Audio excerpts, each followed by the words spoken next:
This is the Prince's Highway. Its 2,000-kilometre length runs from Sydney to Port Augusta in South Australia. It is a long but scenic route that on the 4th of September 2005 became the scene of one of the most appalling crimes Australia had ever witnessed. The actions of one man that night would destroy a family. I don't wish death on him because I want him to suffer. Where are the kids? They're in the water. Hey? A 3-month police investigation would point to the unthinkable. The facts at the time were a vehicle had left the roadway, travelled across the embankment, through a fence and into the dam. We set up lighting and we didn't find any marks, and that concerned me greatly. Detectives and the public were faced with a stark choice. Was it an accident or something worse? And I don't think after you listen to Farquharson you can come to too many other conclusions other than he killed his kids. The murders committed by Robert Farquharson were crimes that shook Australia.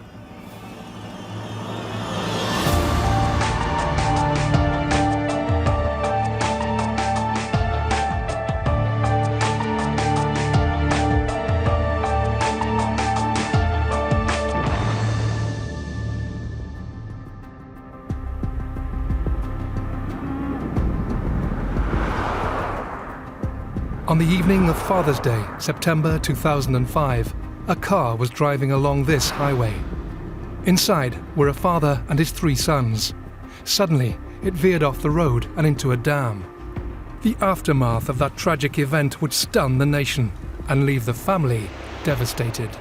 When you lose a child, let alone 3, you die yourself. I found that I died with my children and I haven't had a life since. It's really affected my life greatly. Hugely. And it's destroyed her. Totally. It's the cruelest thing to have to live with. Knowing that you were this person 10 years ago. You're a totally different person.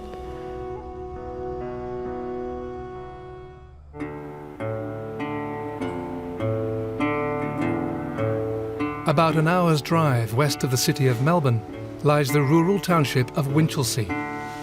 With a population of around 1,500, the peaceful community would, in 2005, be thrust unwillingly into the media spotlight.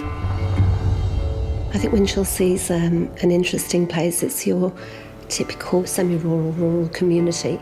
It's a place where people tend to be born there and stay there, and they go to school there, they marry people that they know from the local area, and they tend to live in the area where they were born and not move far away. Cindy Gambino had known Robert Farquharson since they were teenagers. After her previous boyfriend was tragically killed, what started as a friendship developed into a romance, with Cindy initially attracted to the well-liked Robbie Farquharson. It was an attraction that wouldn't last. Cindy and Robert met when she was a youngster. Robert was a local lad that she knew from around the traps. Everybody knew little Robbie Farquharson. And he was one of those guys in the group. He was not seen as a particular love interest on Cindy's part. There was no real physical attraction there. And that's how I knew I'd settled for second best. But there was security there. He was just solid, reliable Robbie that was always around, offering her lifts, giving her a lift home from the pub, giving her a lift from the local disco. He was Mr. Solid, Mr. Reliable that was never going to want to move away from Winchelsea, which suited her fine. There's the bell in here. I fell pregnant 6 months into the relationship, and that's when things started going downhill. The belly. The baby. And Rob was like a big mummy's boy. He'd stayed at home a lot longer than his friends. When he found Cindy, she already had somewhere to live. She was already independent. And he sort of sees that strength in her, you know, that she can look after him. And he sort of treated her like his mum. There was a lot of things that he wouldn't do. I remember the first time I went shopping on my own and left Jay with him, and Jay was just a new baby. and come home and Jay was in a dirty nappy and he wouldn't change the nappy.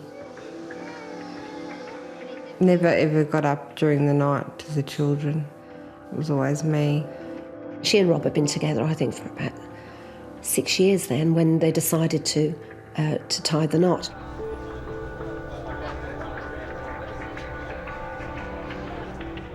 Even on her wedding day, when people were fussing around her, saying, you know, smile, this is fantastic, this is such a big day for you, she was having second thoughts.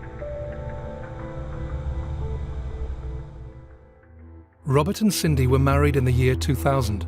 By then, they had 2 children, Jay and Tyler, and were joined 2 years later by their third child, Bailey.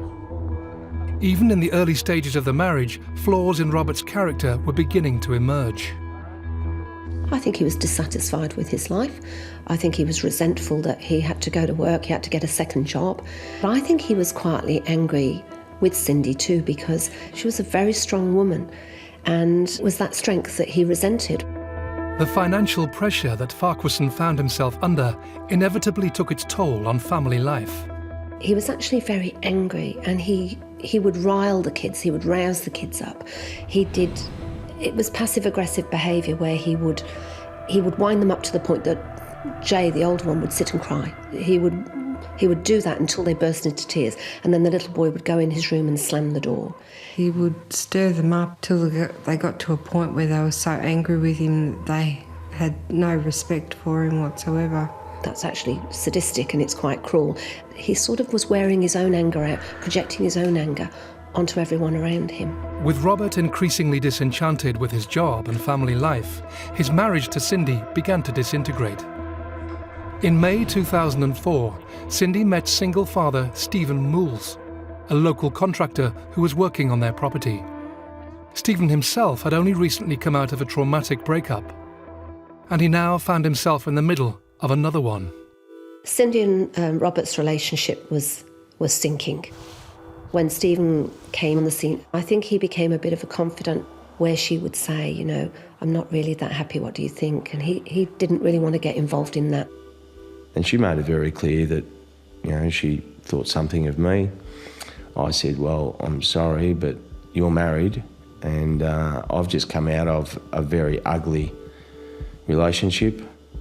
It's just not happening.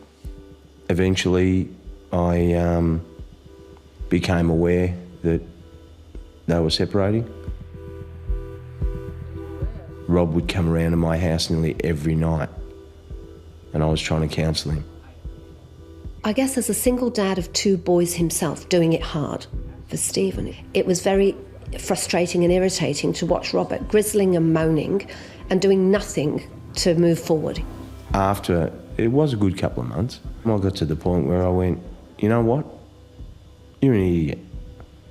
You don't want your wife back. Stephen actually had quite a scene with him where Stephen was saying, you know, pull your socks up. You're not a father. You're not even being a father. You know, you're like being a big baby. Grow up and act like a father. I'm not trying to take your place. I don't want to be you. I've got my own children. But if you want to be a father, start behaving like one. So it was quite a sort of toxic triangle that he really didn't want to be involved in. Cindy asked Robert to leave their home in November 2004, sure that their marriage was over. He always said to me when we had a third child, oh, this is going to wreck our marriage, and I couldn't work out why a third child would wreck our marriage.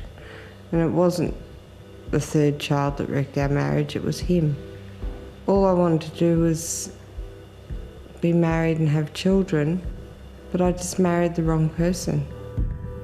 While she began a new chapter in her life, Robert struggled to cope with the breakdown of the relationship. He was saying that they'd separated, but it was a mutual thing, that they had separated on good terms and that he was moving on in his life. That wasn't actually true at all. That was completely untrue. He was very angry. He was stalking Cindy. He was always looking for where my car was and who I was with. It was not a nice feeling. Well, we'd see his car go past overnight, and then he'd obviously go around the block, and then all of a sudden we'd see it again and be like, what is this guy doing? It was behaviour that was consistent with someone who had obsessive, maybe even possessive thoughts. And I remember I used to say to Cindy, you know, is he all together? There was a moment a few days before. It was a Wednesday night and he rang me and he wasn't doing very well. He was really depressed. And I spoke to Stephen's mother about it and she said, just watch out. That pricked my ears up. But I thought he was suicidal, not homicidal. However increasingly bizarre and disturbing Robert's behaviour was becoming, it always seemed to be directed towards Cindy. And so, when Father's Day 2005 came round, there was never any suggestion that his children would be in any sort of danger. After I said goodbye to the kids and drove off, I didn't think that was going to be the last time I'd ever see my kids.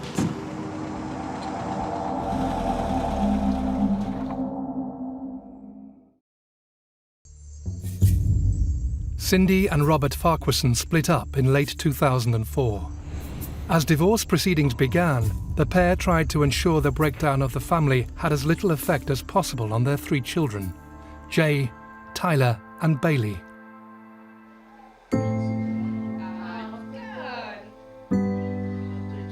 Jay absolutely loved football. He had a dry sense of humour. He was a good kid, very responsible. Jay was an extremely intelligent little boy, very focused on where he wanted to head in life, wanted to be a fireman. Tyler was Mum's boy. He would come up and just turn the vacuum cleaner off and I just want to give you a hug, Mum.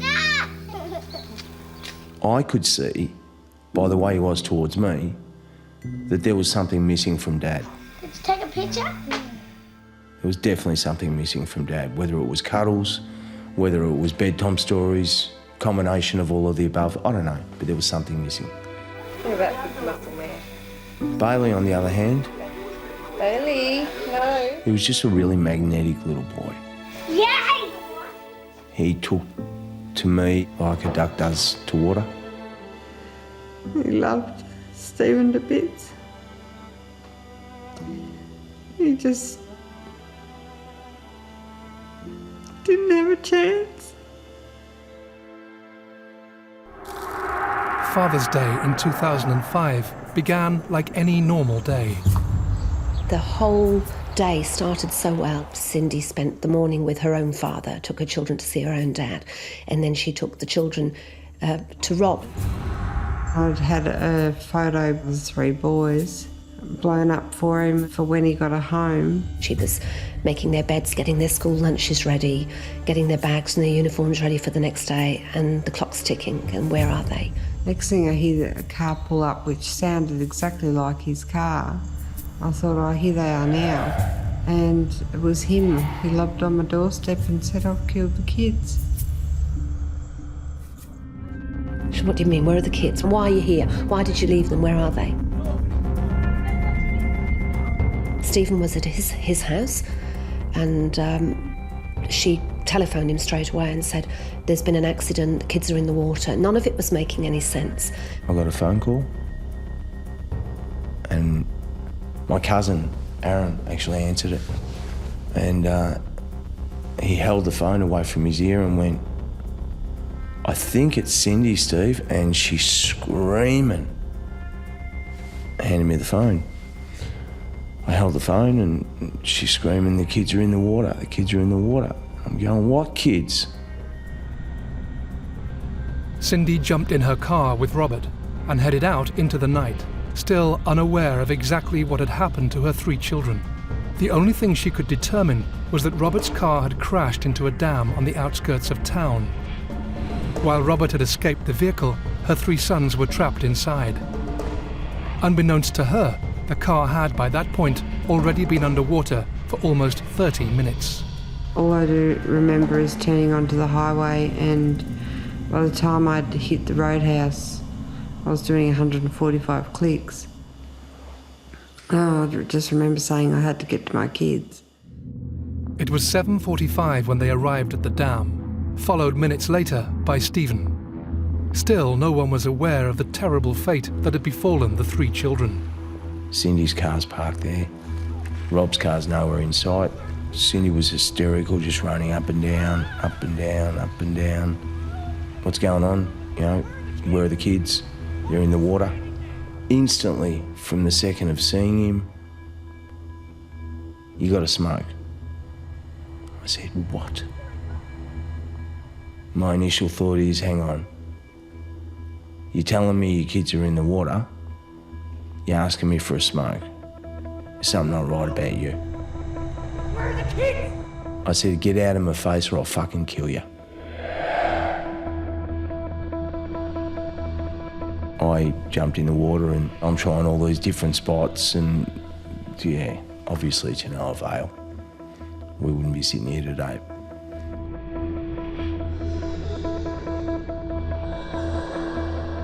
Yeah, it was only shortly after that that the services arrived. They started unloading ropes and this and that, and as soon as I saw a rope, I went, yep. And I grabbed a rope and started tying around my waist, and he said, what are you doing? I said, I'm going back in. At least I got a rope this time. No, you don't know. Well, I was the first ambulance to arrive on the scene. I was actually pointed out to Robert Farquharson. I found out that he'd been the driver of the vehicle, and at that time there was 3 kids trapped in the car in the dam. I remember glancing up.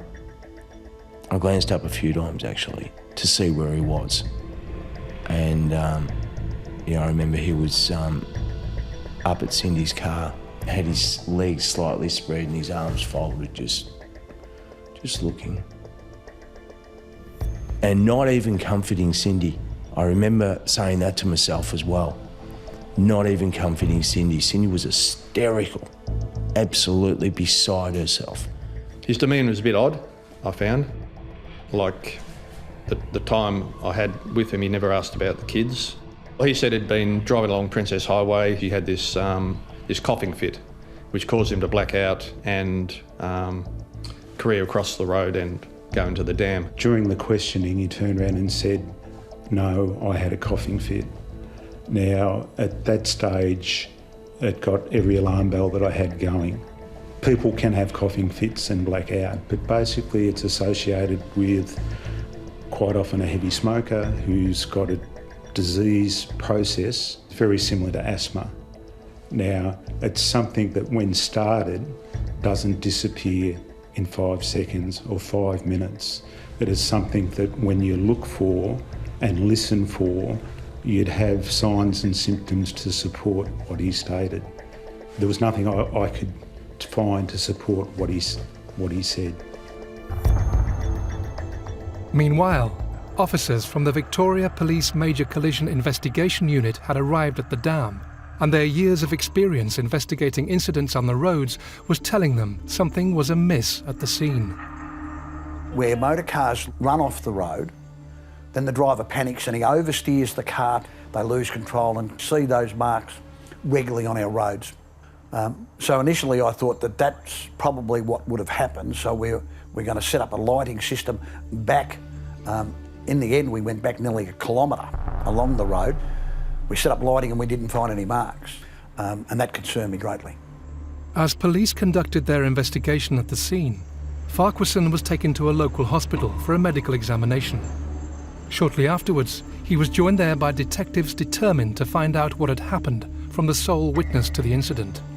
I expected to see someone pretty bedraggled and scared and upset, but he was fairly calm. At that stage, I cautioned him. He sort of acknowledged that, and then he just went on. He told a story about how he turned on the heater, and the heater had started to make him want to cough.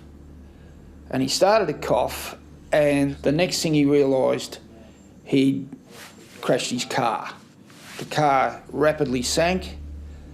The kids didn't get out of the car, and he tried to get the kids out of the car by diving under the water. Now, at that stage,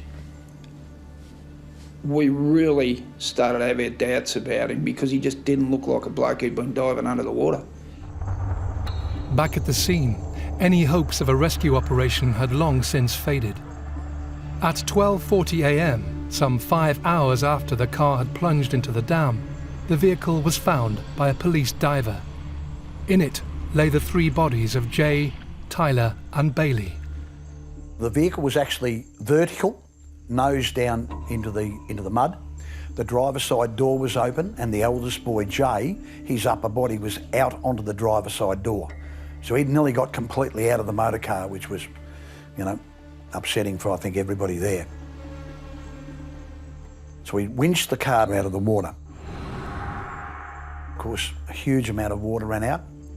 The very first thing I saw was the ignition switch. Now, I thought it was very unusual that a person would, in the dark, have a coughing fit, drive out onto a dam and turn the ignition key off. And of course the headlight switch was turned off. So why you turned the headlight switch off sort of astounded me also. So the gear shift wasn't in the overdrive position, it was in the direct drive position. And it was a cool, cold night and the fan wasn't turned on. So for a person that was having a coughing fit, had a cold, not to have the heater on, I thought was really strange too. So a lot of factors in the car that, and the 3 boys, of course, they were all out of their seatbelts, and that was very disturbing to think that they'd got so close and just didn't make it. Whilst the evidence from the car and the scene was pointing to foul play, Farquharson's behaviour at the hospital was fueling detective suspicions. At the completion of the interview, I had no doubt that something was terribly wrong. He only asked 2 questions, really. He said, I haven't been in a lot of trouble. I haven't been in a lot of trouble. What's the scenario for me from here? And the other one was, what's going to happen to me? I was gobsmacked because they're not the sort of questions you'd be asking. What are happening with the kids? They sort of cling on to hope and stuff like that, and they say, is there any chance that one of them might be all right? But he never did. By now, Cindy had been taken to hospital in Winchelsea, suffering from severe shock. The grim task of identifying her children fell to Stephen. Jay was in a body bag on the ground, and I had a little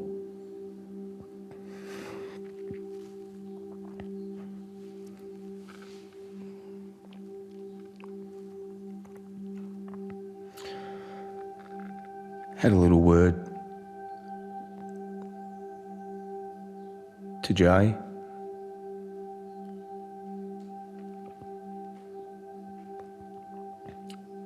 Said a prayer. I remember saying to the coroner after that, I walked back over to the coroner and I said, this is shit. I said, he said, yeah, it's in all the 30 odd years or something that I've been doing this job, I've never ever seen or been to anything as bad. I said, Tyler and Bailey are in the car, am I allowed to touch them? He said, no. Oh, okay. And with that, I walked over to the car. I knew Bailey was gone, obviously, but I whispered in his ear, you'll be safe.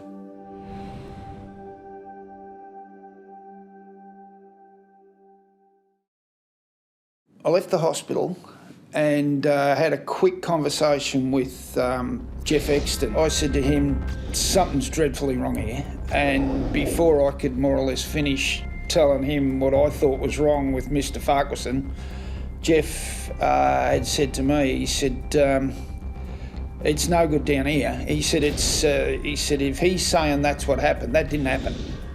He said, there's something horribly wrong here.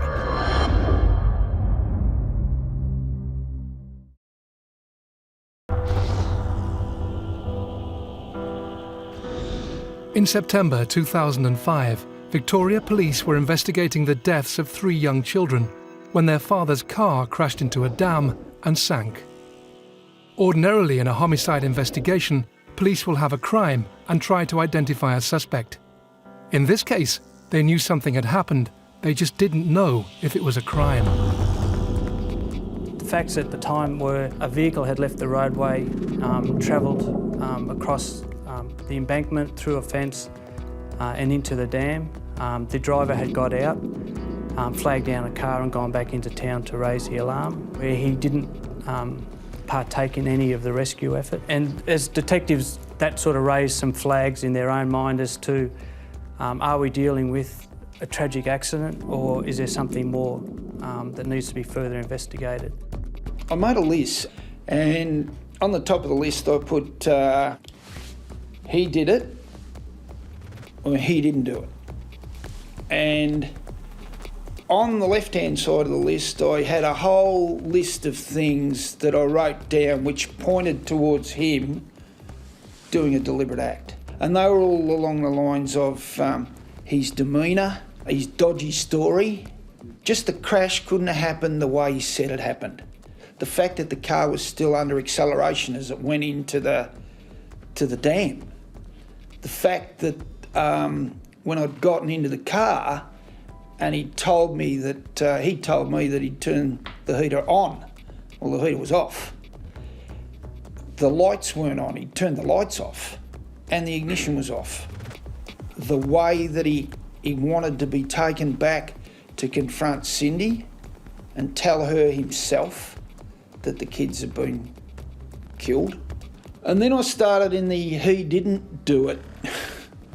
And I was really hard pressed, and the only thing I could come up with on the he didn't do it side was, who could be this evil?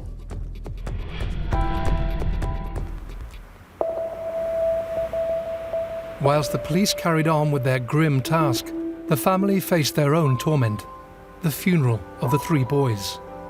The children were buried in Winchelsea Cemetery. Cindy had booked a burial plot for herself to be buried next to her children one day. Unbeknown to Cindy, when they booked the burial plots, Robert had booked a burial plot for himself next to the children and next to the wife that didn't want him anymore. It's the ultimate sick joke, I think, that he would be reunited with Cindy one way or the other. The true nature of Robert Farquharson was perfectly captured by a photographer at the funeral. There was a photograph of herself with Robert at the funeral, where they were clutching each other, they're propping each other up. With hindsight, that is sick too. Here she is being propped up by the man who's caused her all this pain.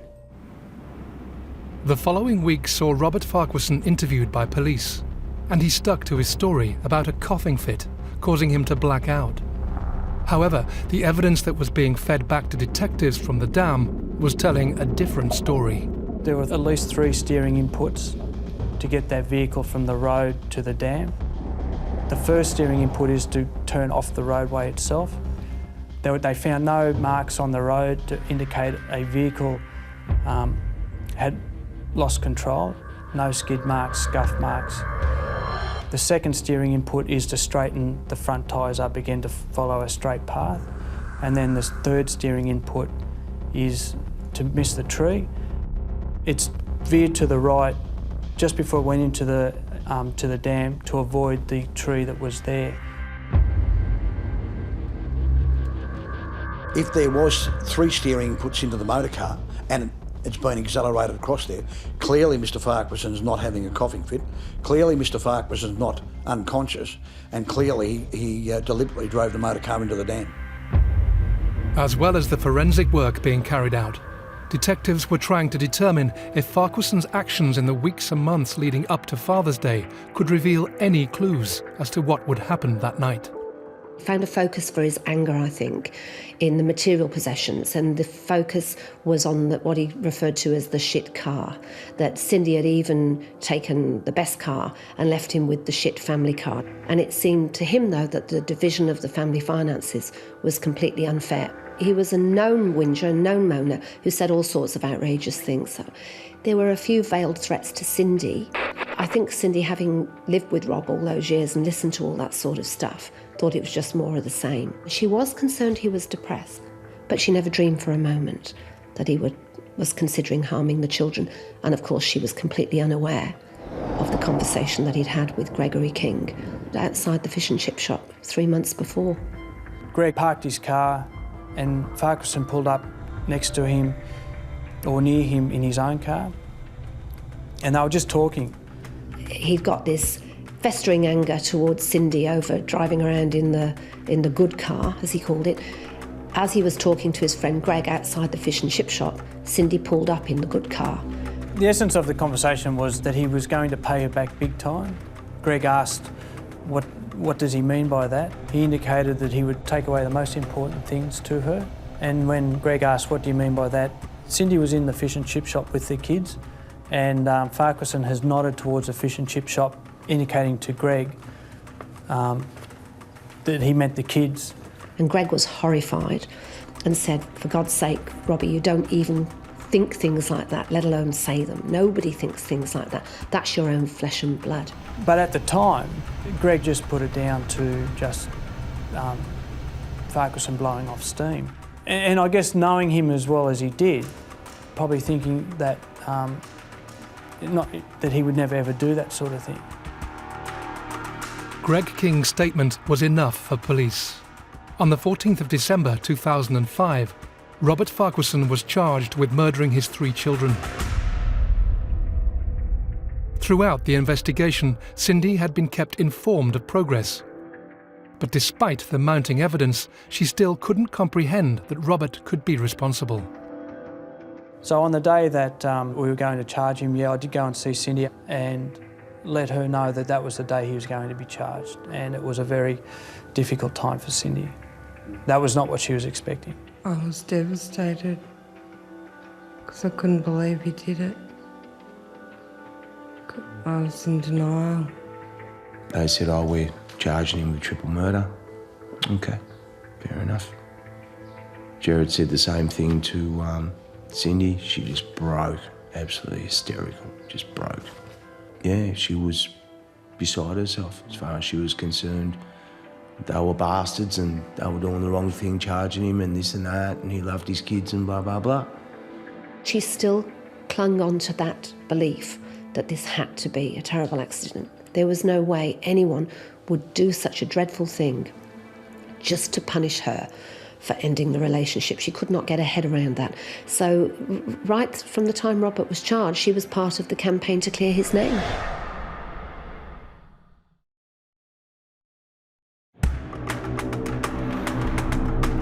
The case against Robert Farquharson, charged with murdering his 3 children in September 2005, was building. Police alleged he had deliberately driven his car into a dam and his sons had drowned.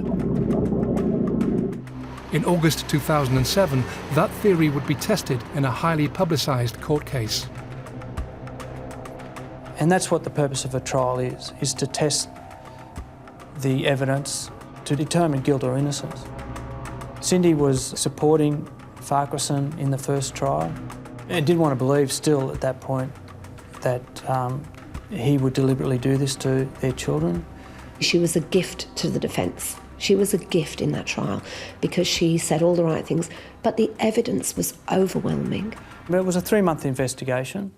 There were things that we did to investigate the veracity of the story. We found a car that we put in the dam to test how long it was before it filled up with water. To me, that was very compelling, that you had time where you could collect your thoughts, collect the boys, work out a plan and say, this is how we're going to get out. He could have saved at least one of the boys. Inevitably, the whole trial was under the intense scrutiny of the Australian media, with the court of public opinion even questioning the veracity of the witnesses. Members of the public couldn't believe that Farquharson could take his 3 children's lives in this fashion. And the negativity that we got on the internet from Facebook and those types of blogs that were set up was terrible. And affected me, got absolutely no doubt about that, affected my family. And it was a very, very stressful time. I've never been involved in a trial where the atmosphere has been so toxic. No one was conceding anything. It was almost like the defence's view was that We'd been sitting at home and we'd been told about 3 kids killed in a dam, and we decided, well, I better stroll down to Geelong and see if we can find someone guilty of this. I just got the feeling that it just got personal. On the 2nd of October 2007, 2 days before what would have been Jay's 13th birthday, the jury retired to consider their verdict. 4 days later, they found Robert Farquharson guilty of murdering his children. I was praying that he was innocent, and when he was convicted, I broke down, like I was taken away in an ambulance. Cindy and her mother both broke down. For myself, I had tears of joy running down my cheeks. I felt elated. I just thought, yes, you beauty. Farquharson received a life sentence for each of the 3 counts of murder. The judge refused to set a minimum term for parole. Cindy, meanwhile, was left to continue her search for answers. Answers that certainly weren't forthcoming from Robert in jail. He doesn't call her, he won't let her be on the visitors list, he won't respond to her letters. She hears that other people, other friends are visiting him, and yet he won't see her. And she started to think, I think she said to me once when I was there, why do you think he won't respond to my letters? I said, why do you think? She said, well, it's not that I think he's guilty, but perhaps he just doesn't want to look at me. Why wouldn't he want to look at you? Why can't he face you? She said, well, I'd know if he were lying. I said, would you? Would you really know if he were lying? She said, I think I would. And maybe that's why he doesn't want to see me. And I thought then, somewhere in there, the thought is germinating, somewhere in there, that he just might not be telling the truth. There was an initial time where she said, I feel as though he might have done it. She was in doubt for a long, long time until she put all those variables together and all those little bits of facts here and there together. And then she finally conclusively said, I believe he's done. It was a weight lifted, but it was still a long road ahead. On the 17th of December 2009, it was announced that Robert Farquharson had successfully appealed his conviction. One of the things that came out of the publicity for the retrial was we actually identified a significant witness who came forward in relation to having been on the highway at the time that Farquharson's car was on the highway and saw pretty much the car go off the road. Dawn Waite was a farmer's wife from Warrnambool who had been driving along the highway that night behind Robert. She didn't come forward in the first trial because she'd been diagnosed with cancer. She knew he'd been arrested. She felt that she was just another witness. They had a strong enough case. After seeing the coverage of the appeal where he was released pending a new trial, she felt that what she had to say was crucial. What she described was a man on a mission. He was slowing down and braking, as though he was pausing. She decided to overtake him because she felt he might cause an accident. But as she overtook him, she noticed he was transfixed, looking to the right. He wasn't even aware of her passing. He was just fixed, looking to the right. He wasn't coughing when she passed him. He wasn't in the midst of a coughing fit. She looked in a rear vision mirror and she saw the headlights of the car turning off the road to the right. Now, that was the car turning off the road and heading towards the dam. This was not a man slumped over the wheel or coughing in the midst of a coughing fit, as he claimed. It showed him slowing down over a distance, constantly slowing down, driving off, and looking to the right. A man that was looking for that dam. It changed everything. Dawn Waite's statement to police was enough for Cindy. She was now convinced Robert was responsible for the deliberate murder of Jay, Tyler and Bailey. She contacted the police and changed her statement. This is too incomprehensible. I can't believe that this person would hate me that much to want to murder his own children who he worshipped, the ground they walked on. The second trial of Robert Farquharson began on the 5th of May 2010. And for the second time in 3 years, he pleaded not guilty to 3 counts of murdering his sons. Tellingly, Cindy chose to give evidence against her ex-husband. She was dreading it, absolutely dreading this second trial. But when it came, she said, I was Robert's voice first time round. I spoke up for him. I was loyal to him, and I was misguided. But second time around, my children will have a voice, and I will be their voice. As powerful and moving as Cindy's testimony was in court, a defining moment came when the accused took the stand.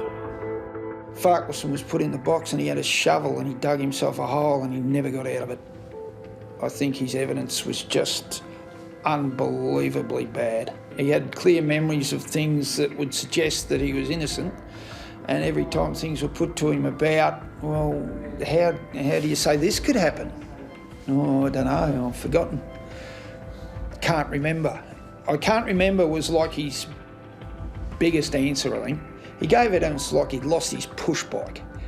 You know, we weren't talking about the 3 kids, and I think the jury probably saw what we saw at the hospital. And I don't think after you listen to Farquharson you could come to too many other conclusions other than he killed his kids. The day the jury delivered the verdict was significant because it would have been Tyler's birthday. And for Cindy, that was like a message. We went and lit a candle at the church and prayed for the truth to come out. On the 22nd of July 2010, on what would have been Tyler's 12th birthday, Robert Farquharson was found guilty again of murdering his sons. He received a life sentence with a minimum term of 33 years.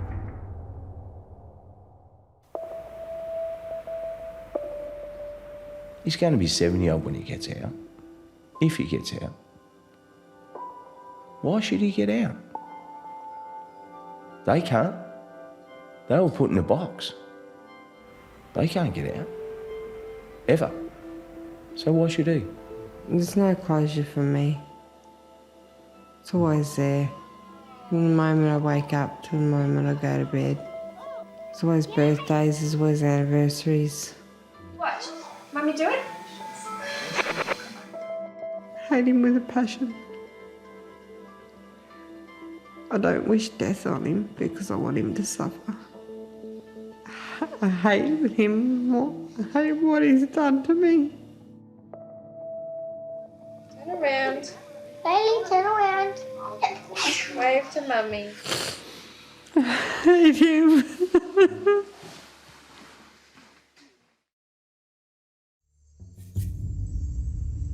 I believe this crime was so shocking because it was out and out revenge. I think it all comes down to I don't think you realise the value of having a child. Consequently, there's 3 little boys gone.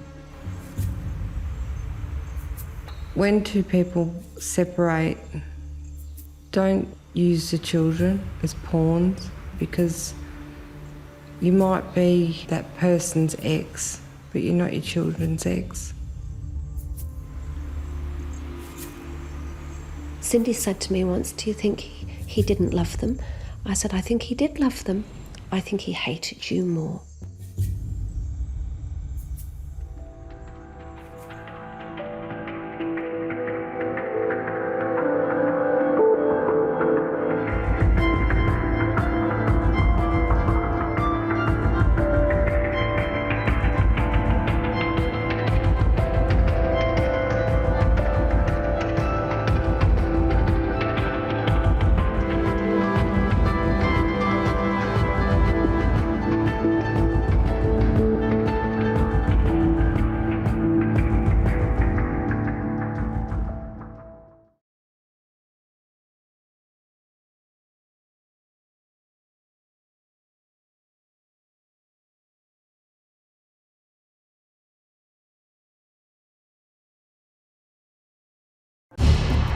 A hot summer day in Melbourne, and commuters on the Westgate Bridge are left stunned by a senseless act of violence.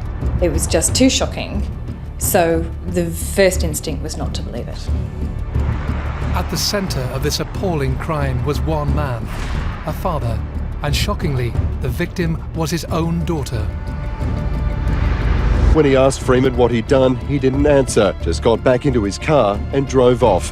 You just don't know how anyone can murder anyone, but to do it to your own flesh and blood, it just begs belief.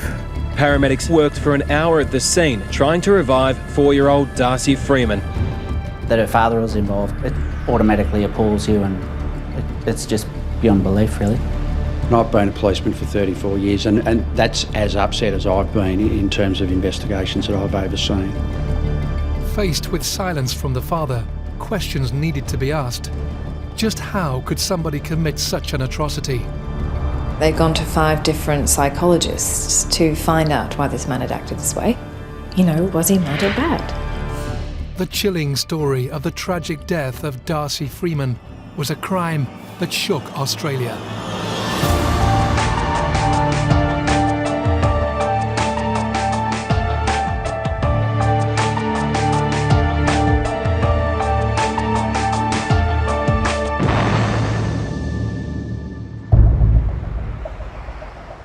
On a hot January morning in 2009, a man drove his car to Melbourne's Commonwealth Law Courts.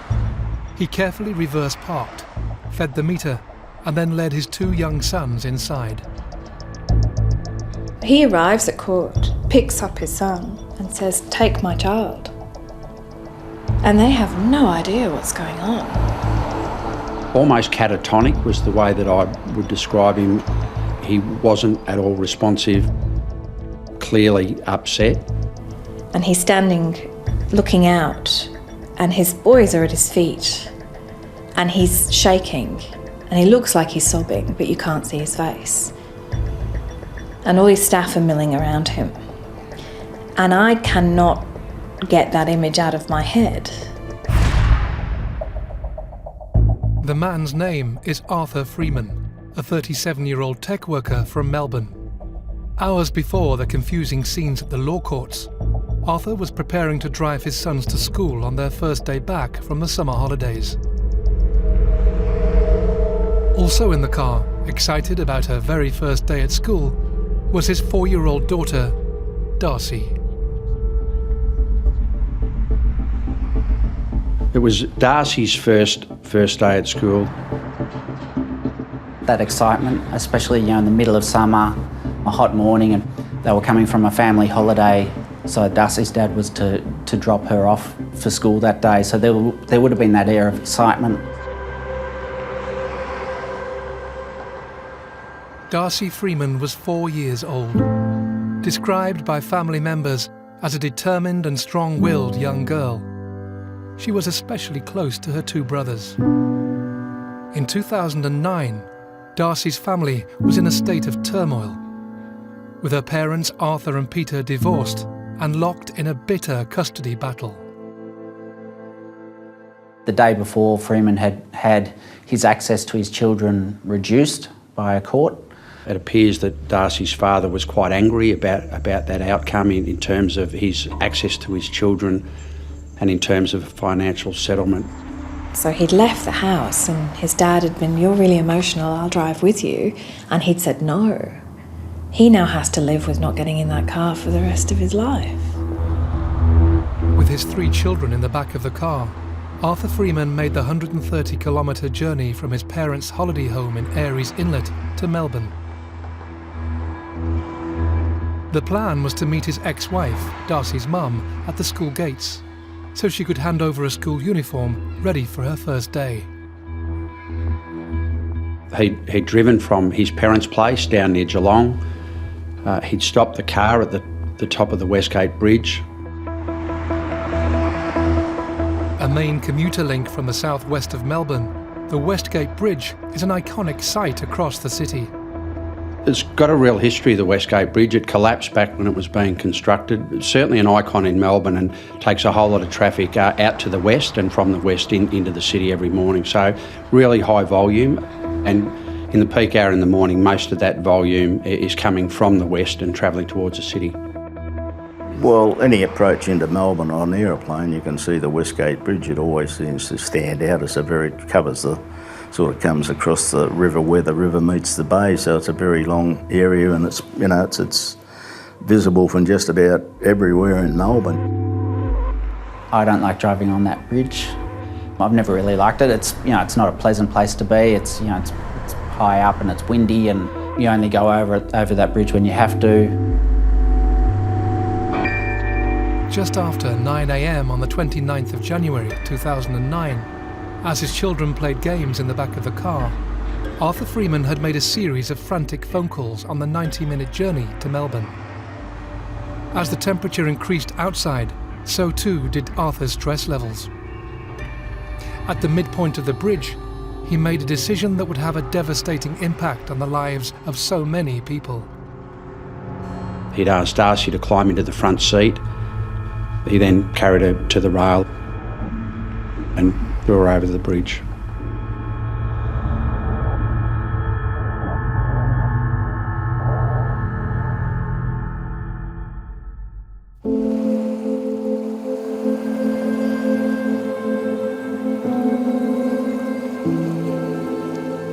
The height of the bridge is 58 metres. This inexplicable act, carried out just after 9 a.m. during the morning rush hour, was done in full view of commuters. So the witnesses were saying, I thought it was a doll, or I don't know what I've just seen. I can't imagine how affected you would be. Hello, I've just witnessed a man throw a child over the Westgate Bridge. Thrown a child, did you say? Yes, blonde hair and a ponytail. Some of them said that they couldn't believe what they were seeing, that they thought it must have been a teddy bear. They just couldn't reconcile it.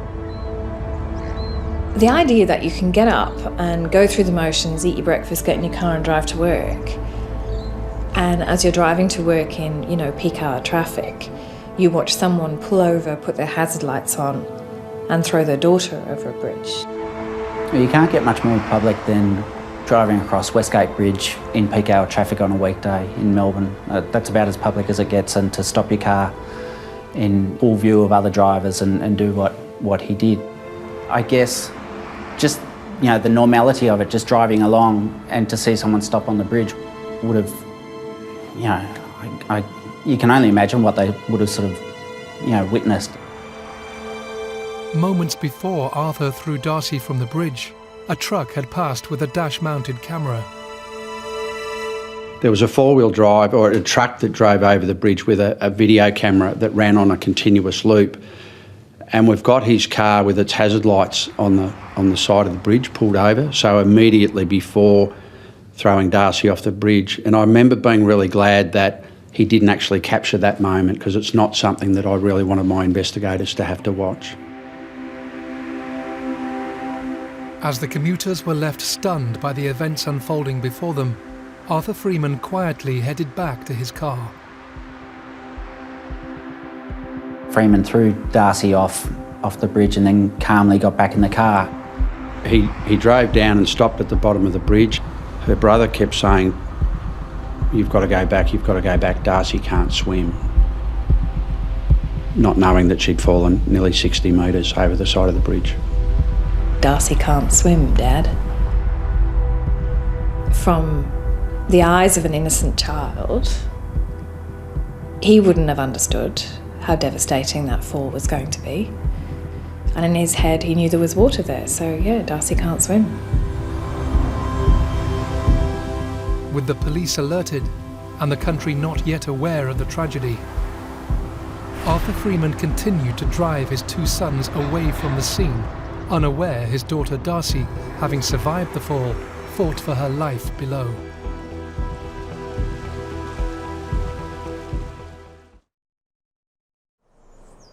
When police, ambulance and the media first received calls to respond, they all thought there must have been a mistake.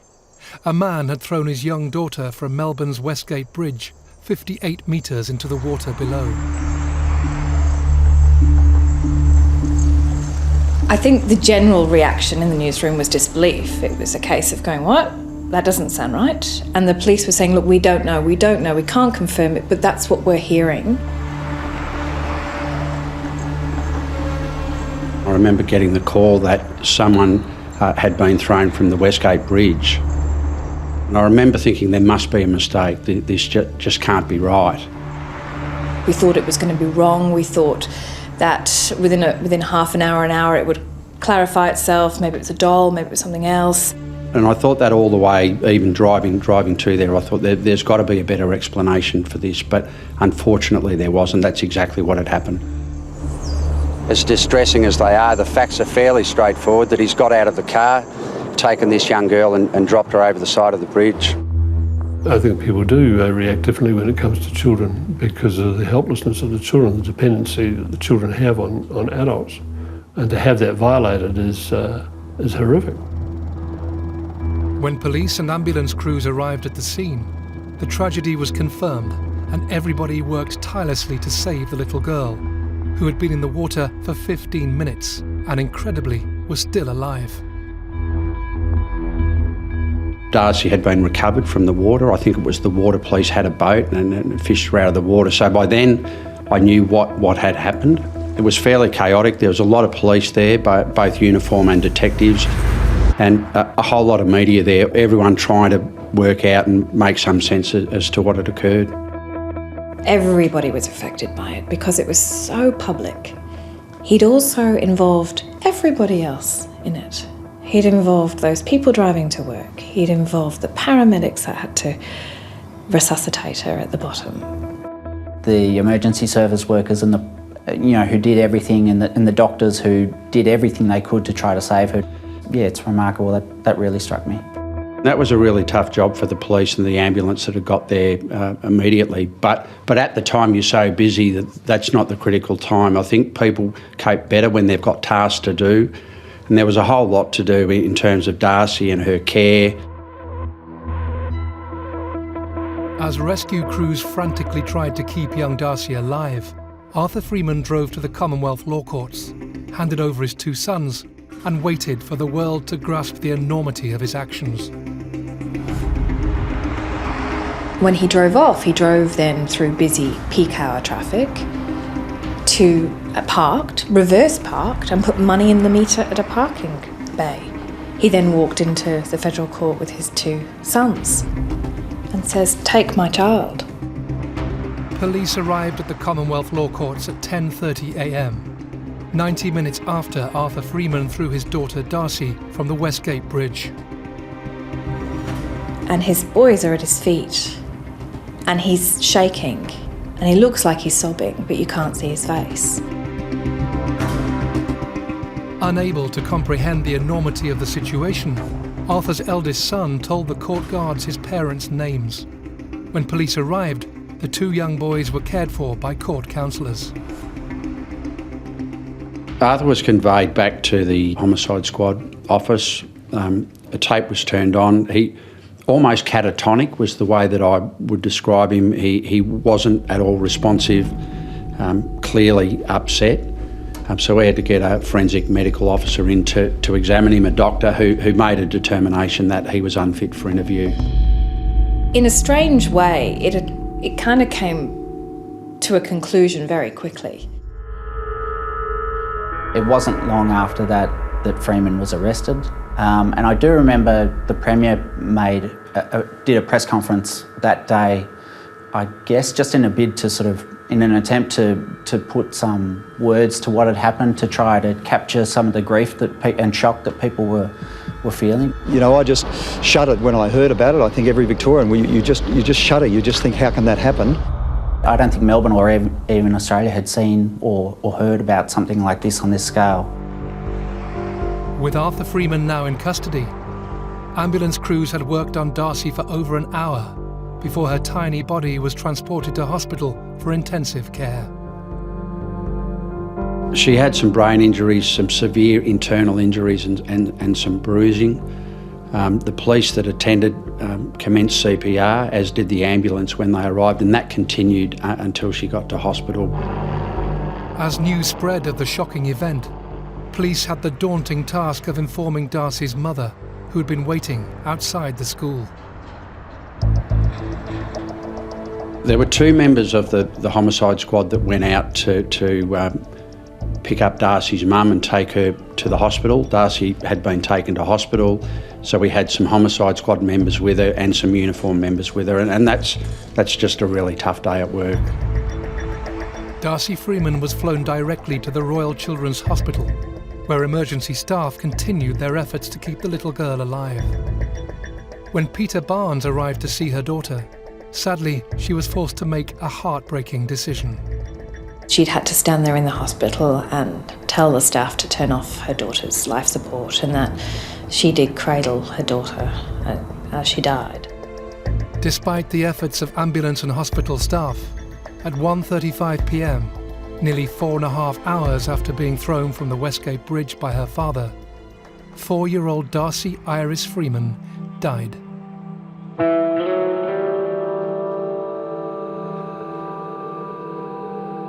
Darcy Freeman was 4.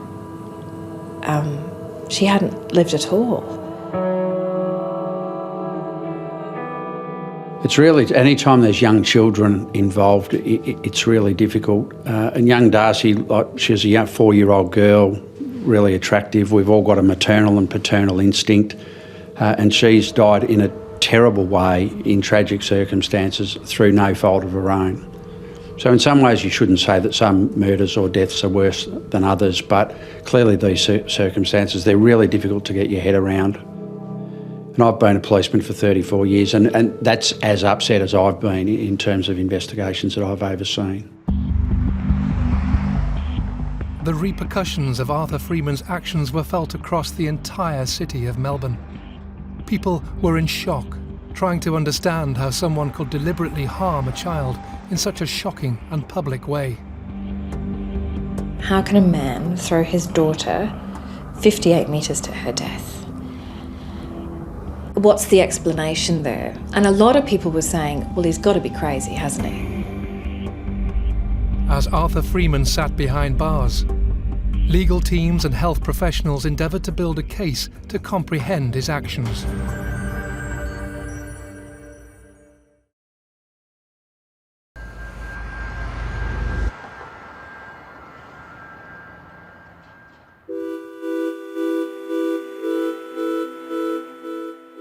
It was 2 years after the tragic death of Darcy Freeman that her father, Arthur, stood trial.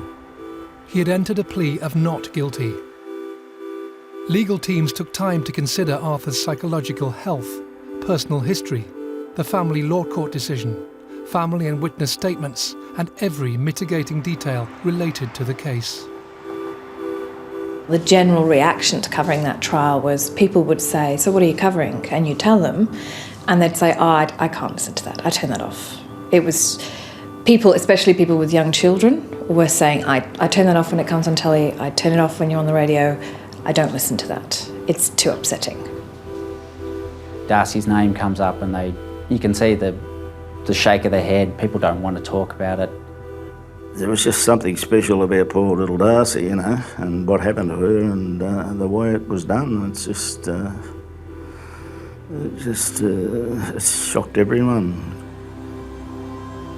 As the media converged on the first day of the court case, everyone was keen to see Darcy's mother, Peter Barnes. We'd never seen Peter Barnes. We'd never seen Darcy's mum. And she lived in WA, so she'd travelled over to do this case.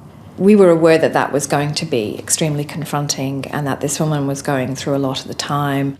There was a respect in the way the media reported the case, and it's a really difficult situation that they find themselves in because there's a need for the news to get out. It's got a whole lot of public interest, not despite the fact that it's so tragic.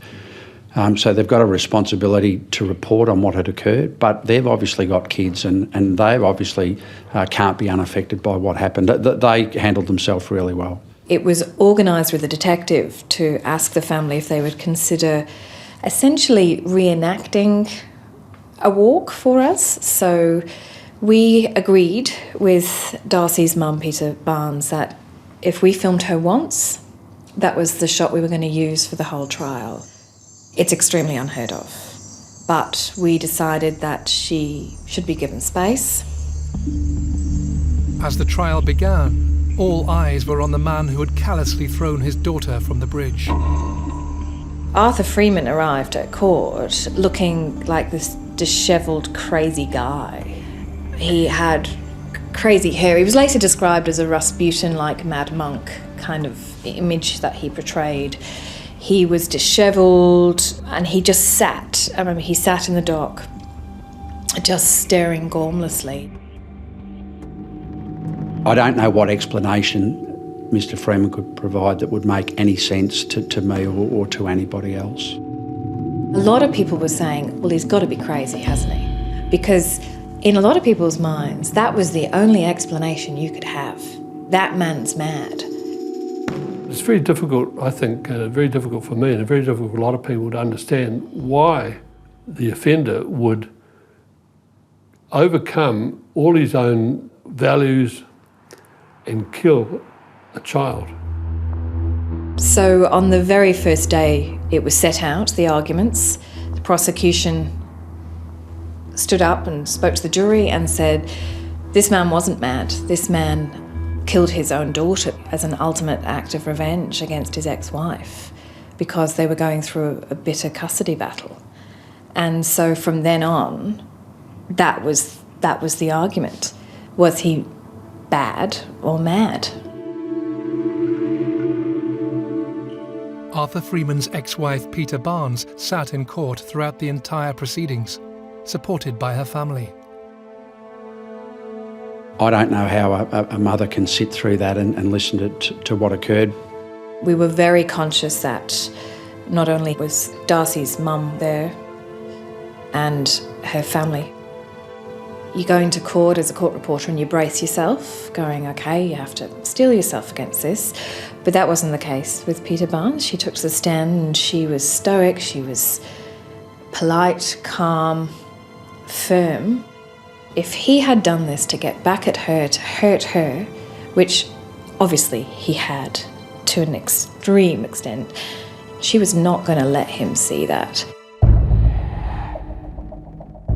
She had got to that stage where she wasn't going to let him hurt her, and she was quite dignified as the way she delivered her evidence and did a terrific job in giving her evidence under the circumstances. As the trial continued, the defence put forward their case regarding Arthur Freeman's actions that day. The argument put forward by the defence was that he was disassociating, they called it, acting like an automaton, like a robot, like acting without conscious thought behind it. And that he did that in that split second when he threw her over the bridge. I'm not convinced that people offending in that manner are unaware of the wrongness of the behaviour. Well, the prosecution made a point of telling the jury that they'd gone to 5 different psychologists to find out why this man had acted this way. And all of them had agreed that he knew what he was doing and that he knew right from wrong when he was doing it, and that his act would cause real and significant harm to his child, if not kill her. During the trial, the jury heard details about the phone calls Arthur Freeman made in the lead-up to Darcy's death. Arthur had spoken with his sister, making no reference to any pending tragedy, instead worrying about his children's school lunches and being late for Darcy's first day. Another call to a close friend in the UK relayed his fears about losing his kids, feeling helpless and being surrounded by angry women in the courts who were not supportive of fathers. He spoke to her of pursuing greater custody through the courts and offered no warning of the horror ahead. The call ended when her phone battery went dead. At 8:54 a.m, Arthur received a phone call from his ex-wife, Peter Barnes. She was concerned Arthur was running late to drop Darcy off. That's been the catalyst, and for some reason that catalyst has been more powerful than their own awareness of the life of their kid, and that's very difficult to understand. As Arthur Freeman approached the Westgate Bridge, the terrifying words he uttered over the phone to his ex-wife were a forewarning of his appalling actions. The words he said to his ex-wife over the phone moments before, say goodbye to your children, that are just chilling. and they probably illustrate his intentions at the time and probably his motives in terms of spousal revenge. I kill the wife, it's not going to make much difference. I kill the child, my own child, it's going to affect the mother for the rest of her life. You know, it's something she's never going to get over and never will in any way, shape or form. When the defence's psychologist was saying, well, no, he was disassociating, the question put to him was, well, why did he do all those other rational things? He acted certainly like anybody else would act when they were driving in peak hour traffic. He's on a bridge in peak hour traffic, but he remembers to put his hazard lights on when he pulls to the side. If somebody is disassociating and not acting consciously, why would they do that? That's a very rational thing to do. As witnesses testified and evidence was put forward, Arthur Freeman sat silently in the dock, showing very little emotion. The pathologist came and detailed in very specific detail about the injuries that Darcy Freeman had sustained in that fall, and that was the only time that Arthur Freeman in the dock showed any emotion whatsoever, and he started to wipe tears away from his eyes. A lot of people actually do feel remorse once they're locked up. So we go see them in these cells after they've been charged or during the trial, and some are actually remorseful. Few, not everyone, but some are actually remorseful and contrite. And if they are, it makes the job easier to be able to tell the judge something about them. If they're not, and they come up with all sorts of weird and wonderful issues of mitigation, then I hope we lose them. I think most of us went to court wanting to understand how a man could throw his 4-year-old child 58 metres to her death.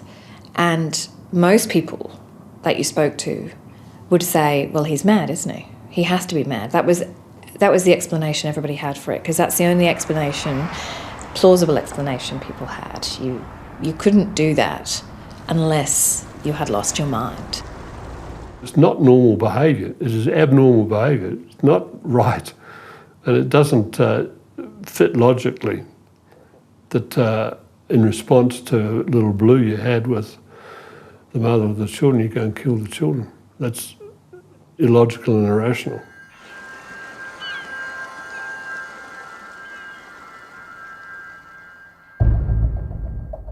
After 19 days, the trial drew to a close, and jurors retired to deliberate on the case against Arthur Freeman.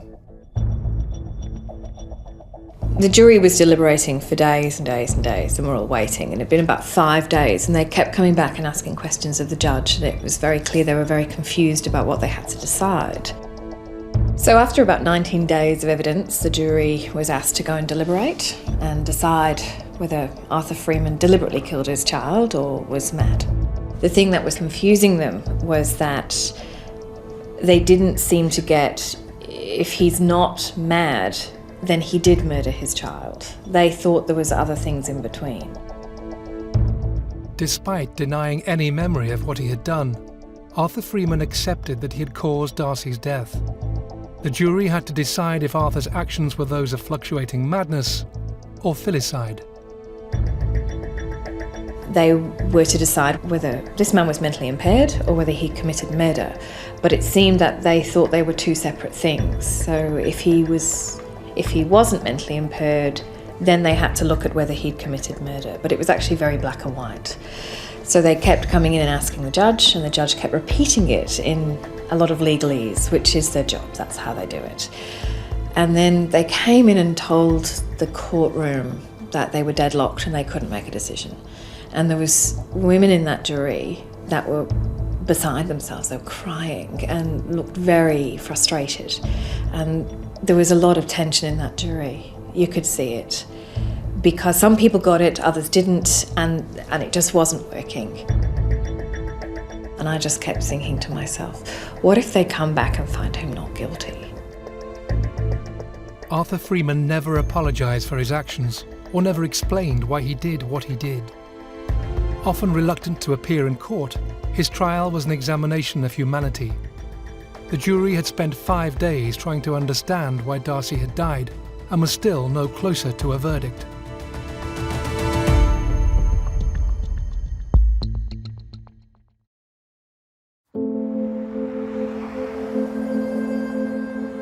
In 2011, Arthur Freeman stood in court charged with the murder of his 4-year-old daughter, Darcy. Over 19 days, the court heard evidence relating to Freeman's psychological state, and the jury was deadlocked in their decision of whether Freeman was mad or bad. It's like a sense of dread, because you honestly don't know what's going to happen next. He was just a mongrel and a scumbag, and that's why he was there, and there's no other reason. The 37-year-old's barrister has argued that he was mentally impaired at the time. It was about 7 o'clock, and usually jurors go home at 4:30. And the judge had said to them, "No, I think you can reach this decision. I would like you to stay back." And he said it out very clearly, and in a way dropped the legal jargon and just went, "If not this, then this." And they went back, and 40 minutes later they came back with a verdict. After 19 days of challenging evidence and 5 days of tense and emotional deliberations, the jury returned with a unanimous verdict of guilty. Arthur Freeman was responsible for the murder of his daughter, Darcy. I got in a cab and I burst into tears. Just a sense of relief. It was answered. The family had got their answer now. He was going to be punished for what he'd done. And I just cried, just couldn't stop crying.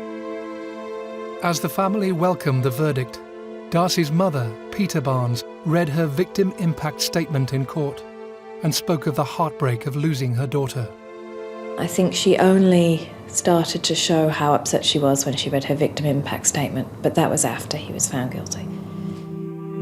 Where to start is a challenge, as this statement brings to the surface all of the raw emotions I live with daily. The saying, "time heals all wounds," is not true for myself, and I don't ever expect it to be. Not a day goes by where I do not constantly think of Darcy, where I don't miss her and wish with all my heart that she was with me. You're never going to get over it, but if you don't do something about it and move on, and that's why these things are expressing yourself in the victim impact statements are all good therapy, and it's good therapy for the people to get it off their chest. No one can erase the thoughts and associated feelings I have of sitting in the hospital and having to tell the hospital staff that they were allowed to turn the life support machine off, of holding Darcy in my arms as she passed away and knowing that this decision would take her from me again, and knowing that there was no other option available to me. The sentence was aired live on radio so the community could share in the moment. The 2 local radio stations here decided to stream the audio of the sentence live. So people were driving around Melbourne listening to the sentence of Arthur Freeman. And I think the decision by the radio stations to do that was to give closure. And I think that was the right thing to do because people needed closure. The jury rejected your defence of mental impairment, and once that defence was rejected, it was inevitable that you be convicted of murder. This was the killing of an innocent child. The circumstances of the killing were horrible. The throwing of your 4-year-old daughter from a bridge more than 80 metres above the ground could not be more horrible. It follows that you brought the broader community into this case in a way that's rarely, if ever, been seen before. It offends our collective conscience. The big question in this case was, should he get a parole period? Which would mean that you get a life sentence, but then you would get the opportunity to apply to be released from prison after a certain period of time. It was given that he was going to get a life sentence for the murder of his daughter. You'll be sentenced to be in prison for life. I fix a period of 32 years before you will be eligible for parole.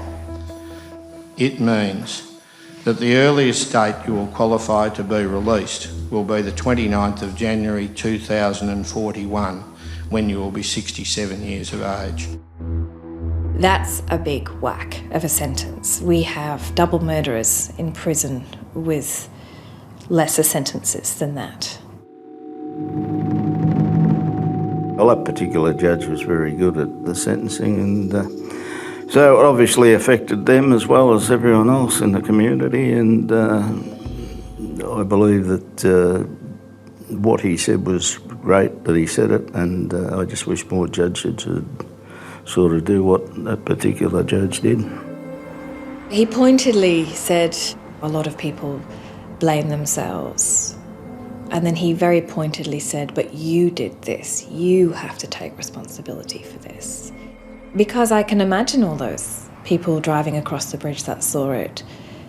You know, do they replay it in their head? If I'd have rushed him, if I'd have got out sooner, if there would have been people that have passed that didn't stop at all. Just goes to show how many victims there are in this case. Her death would have affected so many people, from her mother, her brothers, to Freeman's family, to Peter Barnes's extended family, to the people who witnessed what they did, to the emergency services people. I'm told that some of those guys are still struggling today, because what I think you do is you try to make sense of something that just doesn't make any sense, and it's really hard to reconcile those two things. With criminal proceedings completed, Arthur Freeman sought leave to appeal his sentence, a request that was unsuccessful. Questions raised in the court case by Darcy's mother, Peter Barnes, with regards to her doctors, were then addressed in a coronial inquest to explore if any lessons could be learned that might prevent similar deaths in the future. Criminal proceedings were wound up in 2011, and it wasn't until all these years later that the State Coroner, the Victorian State Coroner, decided to hold an inquest into her death to examine the roles of health professionals in the lead up. The focus was on Peter Barnes's meetings with her GPs in 2007 and 2008, and the concerns that she allayed to those doctors, whether those doctors acted responsibly in not reporting her concerns to authorities.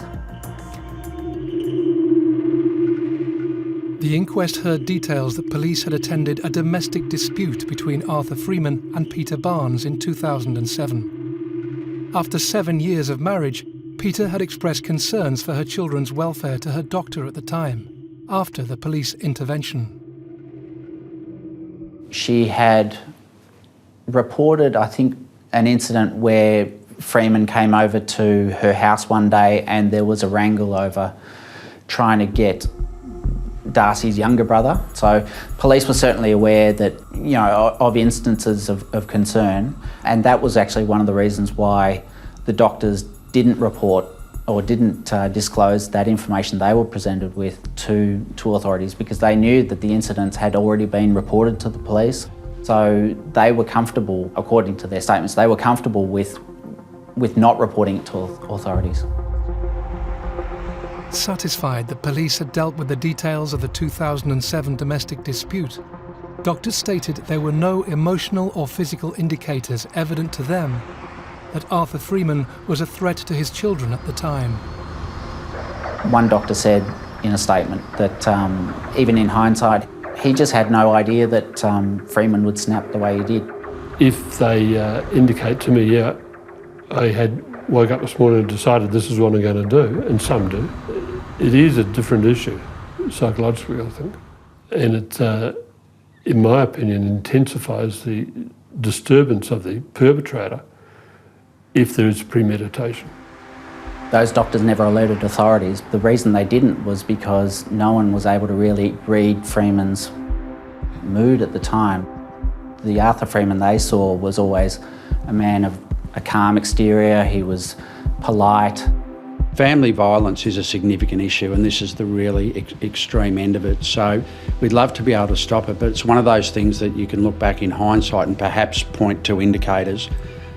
He was clearly upset, but the family law court stuff had been going on for some time. There was nothing to indicate that he was going to do what he's going to do. In 2012, Peter Barnes took legal action against Vic Roads after they repeatedly ignored advice to install safety barriers prior to Darcy's death, a case that was settled out of court. The coronial inquest into Darcy's death recognised the installation of barriers on the Westgate Bridge 2 months after Darcy's death had a significant effect on the prevention of jumping suicides from the bridge. There had been some other instances of people committing suicide on the Westgate Bridge. Since that time, there have been some barriers that have been erected, so people can no longer climb over or be thrown over the bridge. The inquest findings place responsibility for Darcy's death solely with Arthur Freeman. His actions and Darcy's death were unable to have been predicted with any great certainty, and recommendations for the introduction of compulsory family violence training for doctors were made. There's a new push now for doctors to have increased training and to have mandatory reporting. Probably safe to say there's been a renewed focus on family violence issues in Australia in recent years. The inquest into Darcy's death came amid this time, this renewed focus. Darcy Freeman's name has become synonymous with shock and sadness, a case now etched into the psyche of Melbourne, a timely reminder of the fragility of life, a tiny face of innocence that continues to evoke difficult memories for all involved. Certainly a terrible tragedy. I'd certainly go so far as to say it's something that I'll never forget, nor will any of the people that attended there on the day, and it will never ever make any sense to me. People still talk about the Arthur Freeman case, people still talk about Darcy being thrown from the bridge.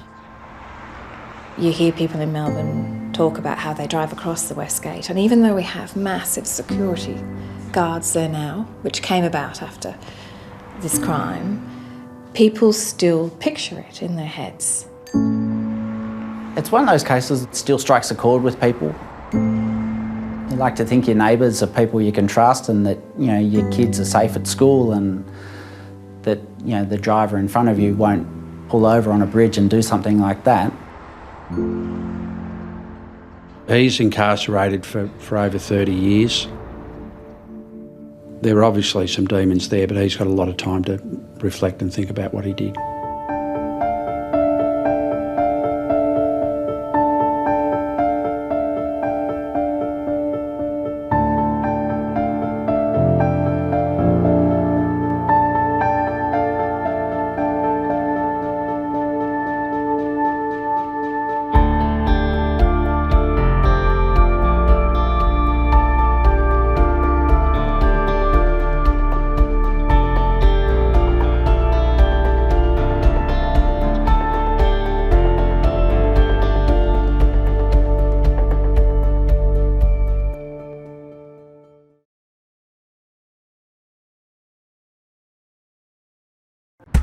The 27th of March 1986 was just a regular day in the heart of Melbourne.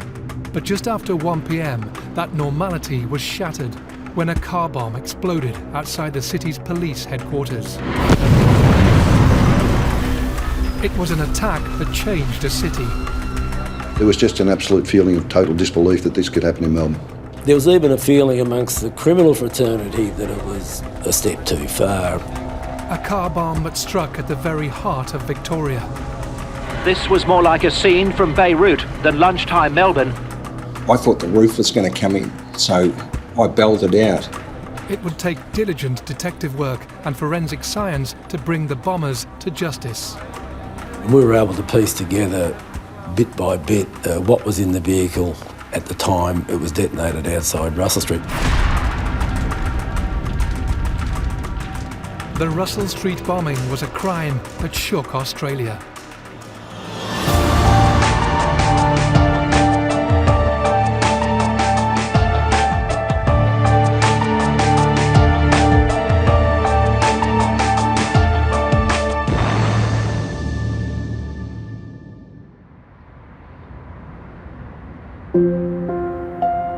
It was approaching lunchtime on the 27th of March, 1986. Office workers, court officials and police were going about their business, sitting at their desks, attending meetings or planning what they would have for their lunch. But in one instant, hundreds of lives were changed forever. At the third stroke, it will be 12, 59 and 50 seconds. VK Russell Street 150, you receive that? Yes, Russell 150, there's no further personnel required. I will, for the time being, leave a static presence here until we see what develops. Over. Roger that. And VK City Russell Street 130, negative, no further police required at the scene. The 150 will leave some members static in St Kilda Road. Received? 30, copy. That particular day I didn't have a busy morning, so I actually went up to the Australian Taxation Office to pick up some forms as it was tax time for all of the staff in my office. And on returning, I had an appointment at 1 o'clock with a client, and I was aware that I was right on that time. It was very busy police-wise, very busy court-wise, just a normal day. I was allocated to the civil court that day. A former colleague of mine was to pick me up approximately at 1 o'clock, so I was on the western side of Russell Street, on the court side, with the police headquarters directly in front of me. I turned left into Russell Street from Latrobe Street, looked for a parking spot and saw one right at the front of Russell Street and did notice a brown Commodore sedan parked there. Also on Russell Street that lunchtime was a young police officer serving at the City Watch House, opposite the Russell Street headquarters. Her name was Angela Taylor, and she had just volunteered to collect lunch. I watched Angela Taylor leave the building. She left from the main entrance on the Russell Street side of the Magistrates Court, came down the steps, started to cross the road. As I got around the corner, I became aware that it was actually very quiet, and I was just about to run across the road so I could make my 1 o'clock appointment when I noticed a car coming from my right through the intersection of Latrobe Street. And I thought, no, I'll let this car go. And as he got adjacent to me, I looked back at the Commodore and up it went.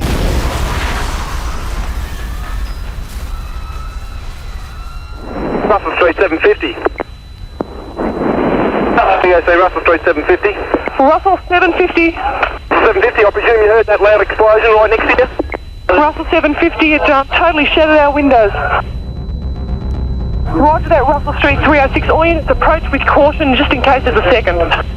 There is 2 on 4 on St Kilda Road just approaching the city. What's going on? We're having loud explosions. We've had a car bomb in Russell Street outside the police station. Unbeknownst to the witnesses that day, the Holden Commodore parked outside the Russell Street Police headquarters contained almost 60 sticks of explosive, packed into the boot, centre console and glove box of the car.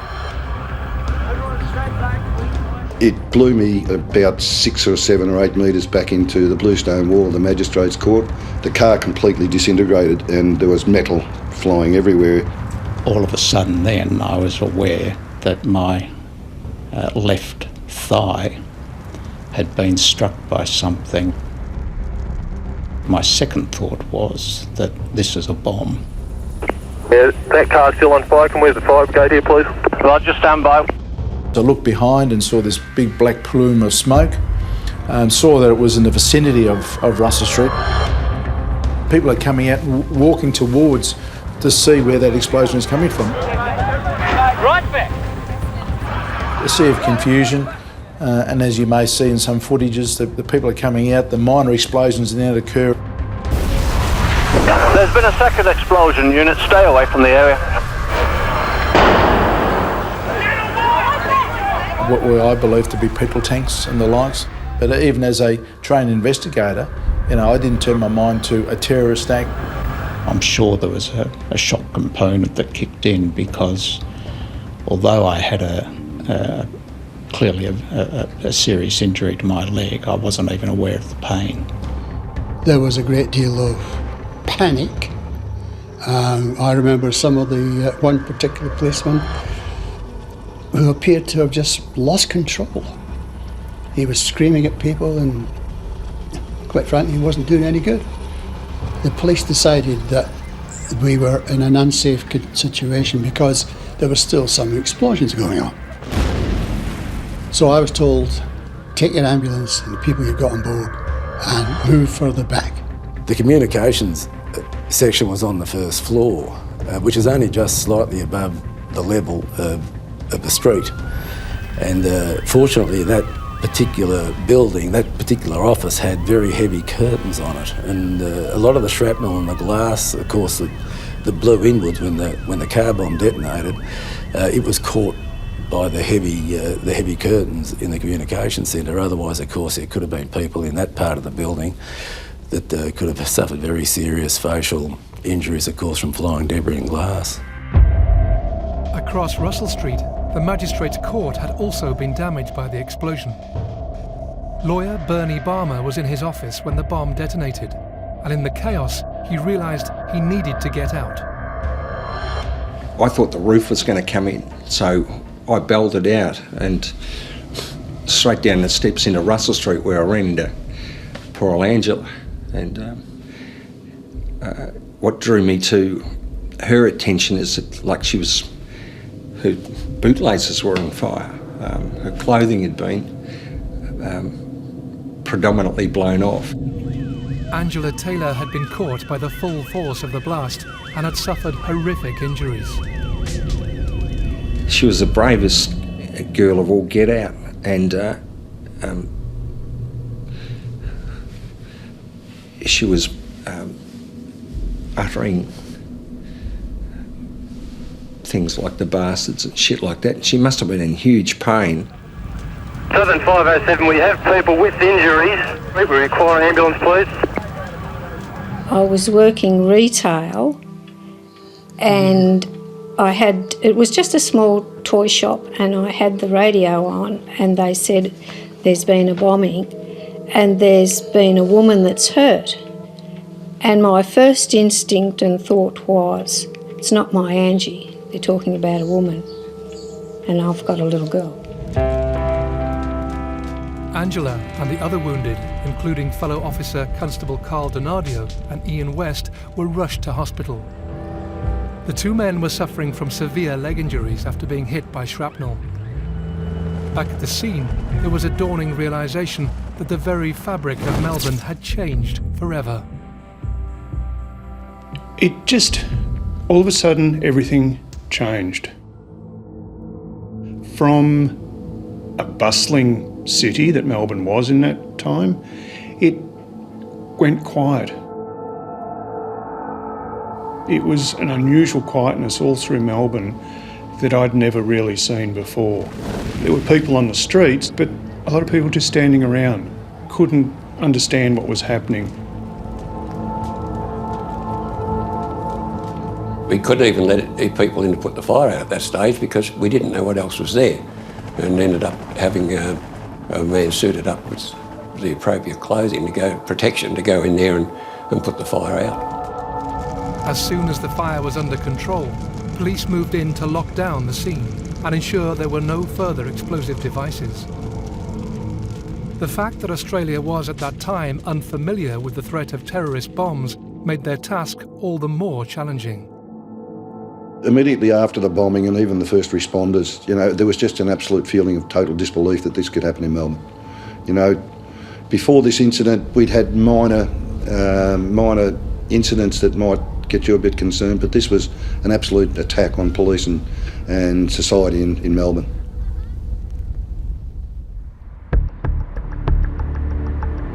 The Victoria Police response was to form a dedicated task force of detectives. Their purpose? To bring those responsible for one of the most heinous acts of terrorism Australia had witnessed to justice. Job one was the crime scene. We virtually closed off a city block, and we started on the outside and worked our way in because, of course, we needed to reopen the streets. So A search was done on the buildings surrounding Russell Street, and everything that was found within that precinct was labelled, photographed in situ, and it was a very steady, systematic processing of the scene.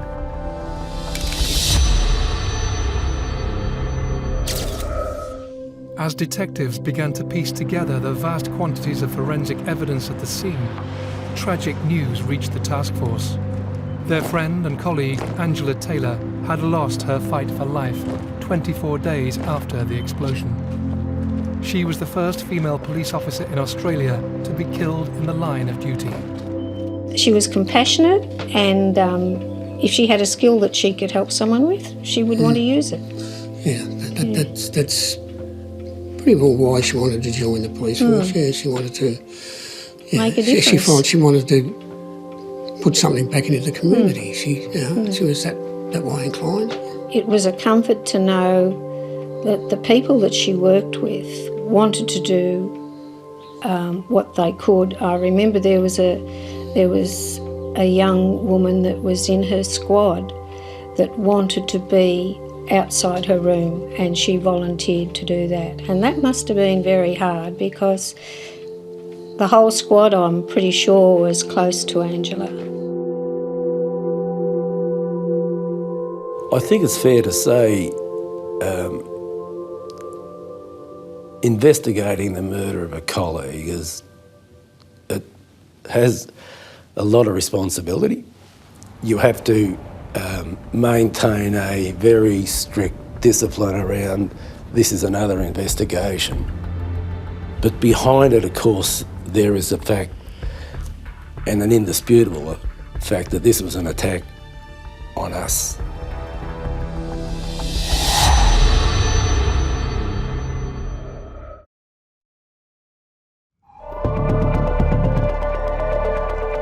In March 1986, the city of Melbourne was reeling from a terrorist attack that targeted police officers. The car bomb that exploded outside police headquarters tragically claimed the life of a female police officer who succumbed to her wounds 24 days later. As the people slowly came to terms with what had happened, police focused their efforts on finding those responsible. As a result of the bombing, just about every criminal haunt in Victoria, if not Australia, was raided. Turned up guns and drugs and whatever, and I think even the part of the criminal element thought that this was a no-no. There was even a feeling amongst the criminal fraternity that it was, that this was a step too far, and of course, the byproduct of that was it brought a lot of attention to the criminal fraternity, and there was probably attention that they would prefer not to have in the circumstances. So there was a fair degree of animosity towards the people that were behind the Russell Street bombing. Detectives faced the huge challenge of recovering the thousands of pieces of evidence that were spread over 3 city blocks. Any single fragment could have represented the vital clue that would lead police to whoever planted the bomb. And we were able to piece together, bit by bit, what was in the vehicle at the time it was detonated outside Russell Street. Piecing together that car, bit by bit, is one of the most amazing things I've ever seen. How they found bits of that car a kilometre away and were able to put it in the right spot. Amazing, amazing investigation. And our headquarters was over 50 metres or more away from the blast, and yet the roof of the ambulance headquarters had shrapnel spread across it. And I think this piece indicates just the size of the shrapnel that was launched and that distance. The actual gauge of the steel is extremely thick compared to what a modern car would be, and to think what this could have done should there been more people in Russell Street at the time, I think our injury level could have been much, much higher. The bomb was an offcut of 4x2 timber, where by the alarm going off on the alarm clock completed the electronic circuit between a battery and the electric detonators, which of course caused the bomb to detonate.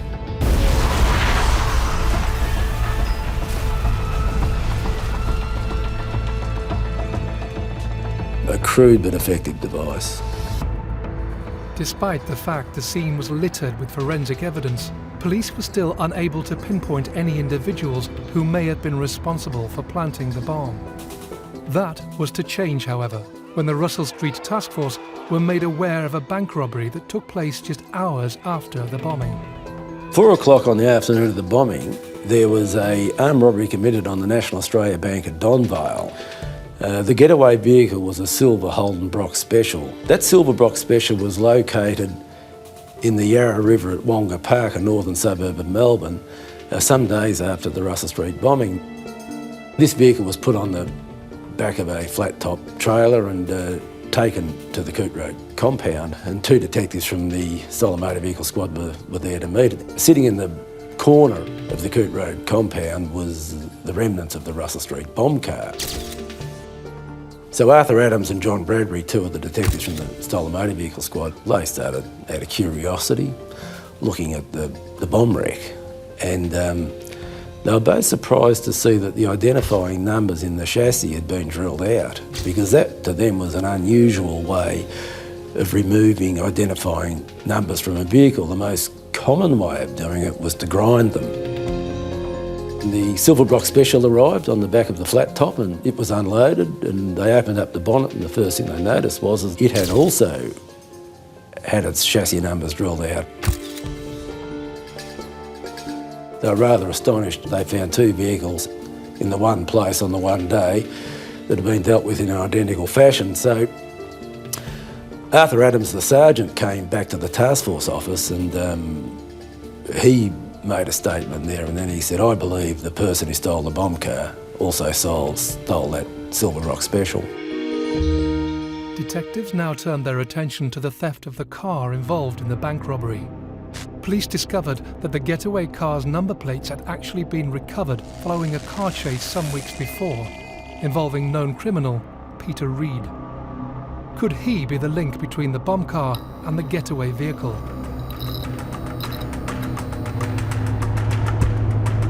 On the 25th of April 1986, almost a month after the bombing, police raided 3 addresses connected to Reid and his brother, Stephen Komiarzik.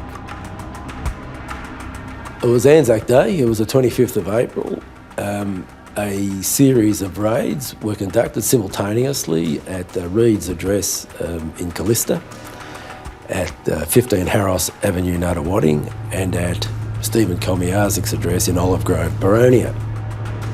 As the detectives approached the properties, they were tragically unaware of what lay ahead. The robbery squad members who went to Peter Reid's address were met with gunfire.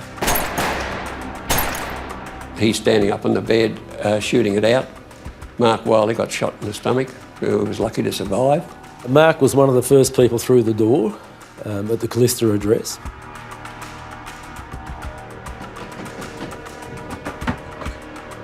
And as Mark approached Peter Reid's bedroom, Reid stood up and fired at him with a revolver. And a number of shots come through the wall and the door. And 2 of them, from memory, struck Mark, and he went down in a critical condition. Steve Quincy was a detective sergeant at the Stolen Motor Vehicle Squad at the time. He courageously went into the line of fire, and he returned fire and wounded Peter Reid. Of course, at that stage we had a very seriously injured police officer and a very seriously injured offender. Mark Wiley and Peter Reid were both rushed to hospital for life-saving surgery. Meanwhile, back at the property, a thorough search was underway. In a canvas army-style bag, we found gelignite and detonators. There were some firearms found at the address which, interestingly, had the identifying numbers drilled out of them in an identical way to the motor vehicle.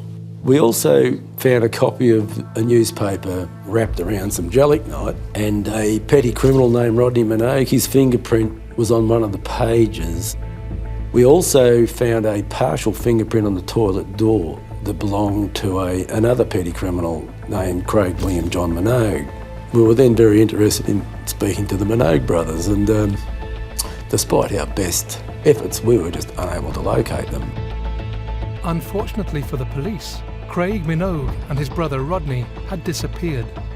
As the search for them got underway, attention turned to an individual who was staying at the Harros Avenue address, named Carl Zelinka. He had no previous criminal history, but detectives were sure he knew more than he was telling them.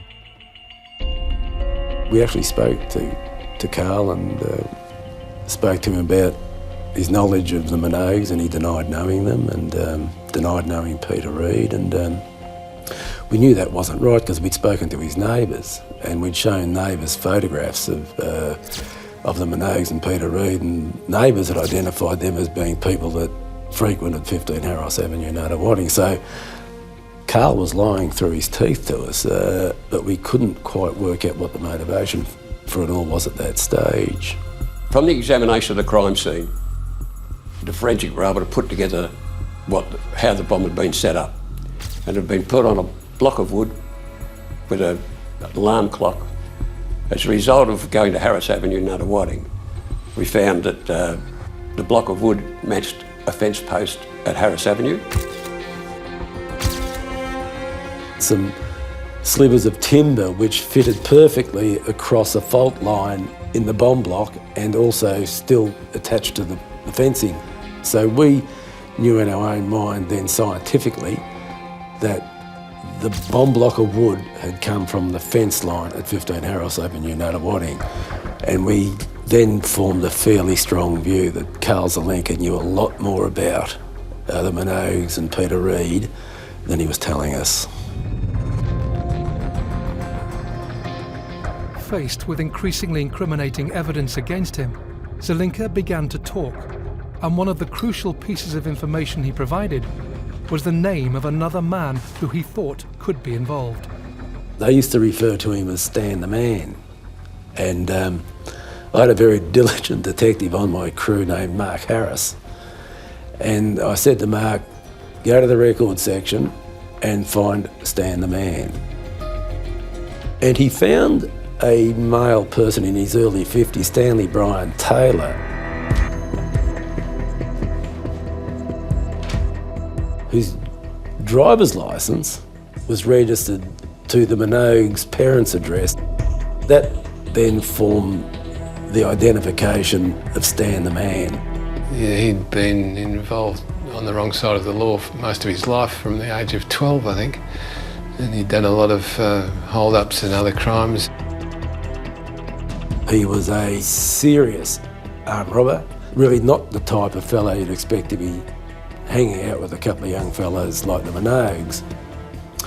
But what had happened was that when Stan was released from prison, he'd become a social worker, and he was employed out in the Muralbark area to work with youth, supposedly to keep them out of trouble and to not make the mistakes in life that he'd made. He was fairly charismatic. He'd been to jail, he'd robbed banks, he'd come out, he used to get acting bit parts in Australian drama series. So he had some sort of allure for these young men, and he groomed them in the guise of helping them on the straight and narrow. He was in fact grooming them to be young attack dogs, and he turned them into very effective armed robbers. This afternoon, a man was flown to Swan Hill by the police air wing. The Birchip man has also agreed to a further interview period by police over the Russell Street bombing. He knew his way around the system very well, but he also knew that first in was best dressed when it came to doing deals. Taylor immediately nominated the Minogues and Peter Reid as the Russell Street bombers. Not so quick to implicate himself. Stanley Brian Taylor eventually gave us a phone number for the boys, which turned in to be the Lady Jane Motel at Swan Hill. They raided the motel room and the two boys were in bed, and the loaded sawn-off shotgun was laying on the floor between them. As they were arrested and being led out of the room, Craig Minogue said to Rodney, "Remember the rules, Rodney." And that's all he said. From that stage on, he wouldn't be interviewed, he wouldn't talk at all. But they were all subsequently charged with the bombing. with the chief suspects in custody, detectives focused their attentions on the next challenge: to assemble a case that would convince a jury that they had caught the right men.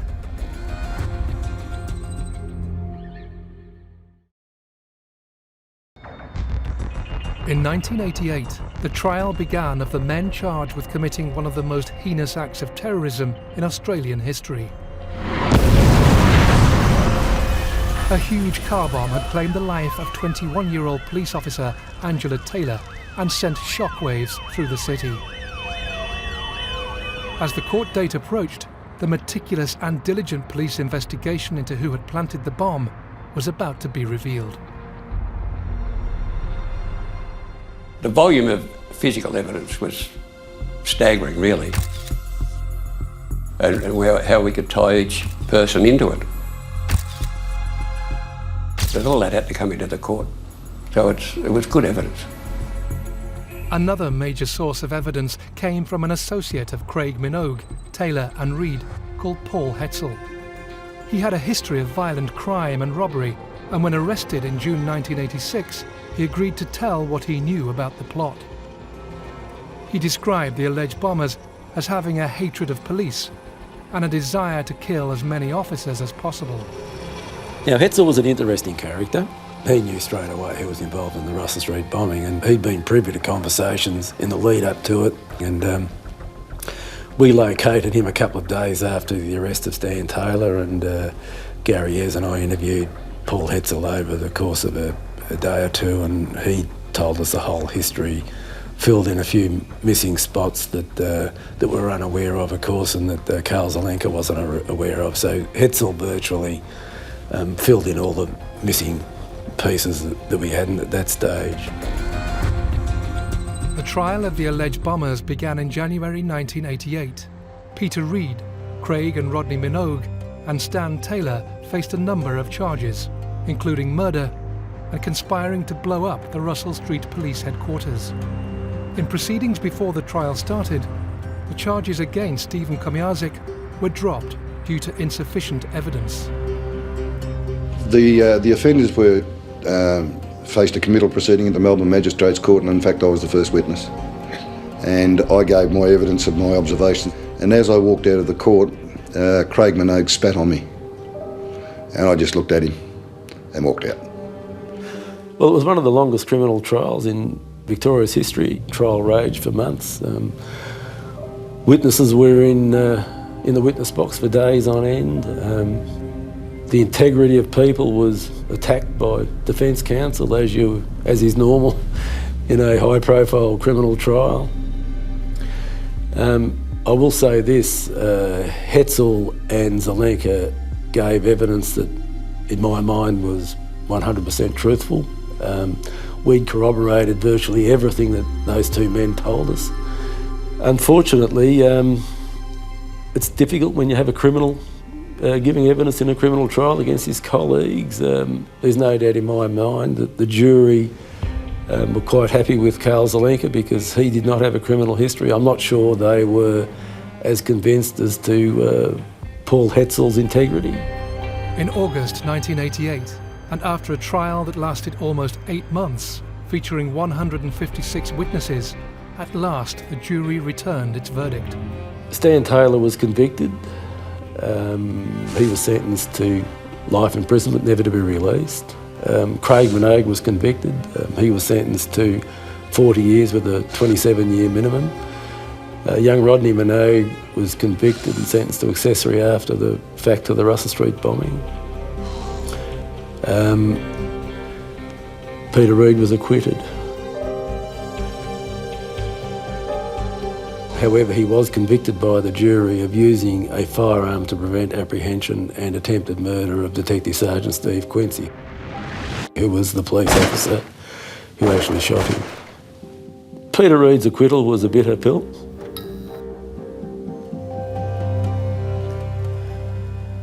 The jury were locked up for months in a very difficult criminal trial. You can never be critical of juries. They do their very best in very difficult circumstances. And I think really when you look at the evidence they listened to, they gave a verdict that was in their mind was the correct and just one to give. So, you know, that's life. Handing down one of the toughest sentences since the abolition of the death penalty in Australia, the judge likened the actions of Craig Minogue and Stan Taylor to an act of war. Rodney Minogue's conviction was later overturned on appeal. His brother Craig is eligible for parole from 2016. Craig Minogue, he's made something of himself whilst he's in custody. He's a PhD or a doctorate of some sort. So, you know, it's going to be up to someone like the parole board to be able to make that decision and say, well, is he a fit person to be put back into the community? Has he been rehabilitated? Look, Craig Minogue is a very dangerous individual who demonstrated he was capable of extreme violence. I'll always be very concerned that the real Craig Minogue might one day do something else if he is released. Stan Taylor, of course, will never be released. Stan's a dreadful human being. His life has just been one catastrophic waste. He's damaged a lot of people along the way. My understanding is he really has a visitor in prison, and he's going to die in prison, a lonely old man, and which is really what he deserves. 7507, we have people with injuries. We require ambulance, please. It was a statement of war, and all I can say is those who were involved in it, all I can say, they are the biggest fucking cowards you can ever imagine. How dare they, with a car full of explosives, park out in front of a police station, have no regard to anyone coming in and out of courts, walking up and down streets, and are prepared to blow everyone up. I'd look them in the eye and tell them, you're just fucking cowards. I don't believe any of these people should ever be released back into society. If someone's got a propensity to do what they did, that propensity will still be there. And if they do get out, it's my firm belief that they won't last very long. With the perpetrators locked up for their offences, the city of Melbourne tried to move on. That is until 1992, when the disappearance of a young teenage girl, 6 years after the explosion, would bring the Russell Street bomb back to the headlines.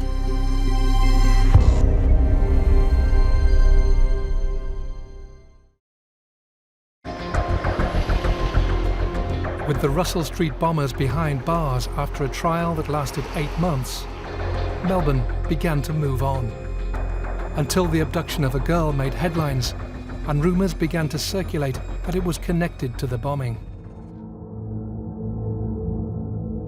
Pru Bird was the teenage daughter of a woman called Jenny Bird, and Pru Bird disappeared in 1992. One sunny Sunday afternoon, she vanished from the face of the earth. Her mother suspects from very early days that it's a very sinister disappearance connected with her mother's connection with this major criminal. Pru's grandmother, Julie, had started a relationship with a man closely associated with the Russell Street bombing. His name was Paul Hetzel, the star witness in the trial of the bombers back in 1988. She met Paul when she used to visit jail. When he gets out of jail, he manipulates her to purchase weapons, to have driver's licenses, and to rent properties, houses and things. All he brings to the relationship is a briefcase with a pistol in it. He's a very bad man. He knows other very bad men. Among them are a group of people led by a man called Stan Taylor, and including two brothers, Rodney and Craig Minogue, and another man called Peter Reid. As these 4 men were standing trial, charged with numerous offences relating to the Russell Street bombing, disturbing rumours began to surface. During the court case, Pru's grandmother gives evidence that one of the bombers, Craig Minogue, had once threatened her, and he had said to her, if you ever talk about us or dob us into the police or inform what will happen to one of your grandkids, like dear little Pru. Allegedly, Minogue made that threat to the Hetzels when Pru Bird was there at 7 years of age, asleep in the other room. Now, Craig Minogue denies that, but I believe the Hetzel. Craig Minogue has consistently denied making any such threat to Julie and Paul Hetzel about their granddaughter Pru and any involvement in her disappearance. Her body has never been found. In 2009, new information came to light that seemingly pointed police in a new direction. 17 years later, in jail in Victoria, a very bad man called Leslie Camilleri starts talking about being connected with not only the murders he's been convicted of, which were horrific murders, he starts to tell people that he was involved in the Pru Bird case. The police get to hear about this. They go and see him and they said, look, we just want to clear this up, can you help? Leslie Camilleri is a monster, but he's a monster who doesn't want to get himself killed in jail. And he realises if he gives a very clear story, that there's a fair chance that he will be killed in jail. So what he does is he goes to court and he gives a sort of a lame half version of the truth. And he said that he had abducted Pru, but he wouldn't supply all the links and he wouldn't identify where the body was. Leslie Camilleri was found guilty and in 2013 sentenced to 28 years for admitting the murder of Pru Bird.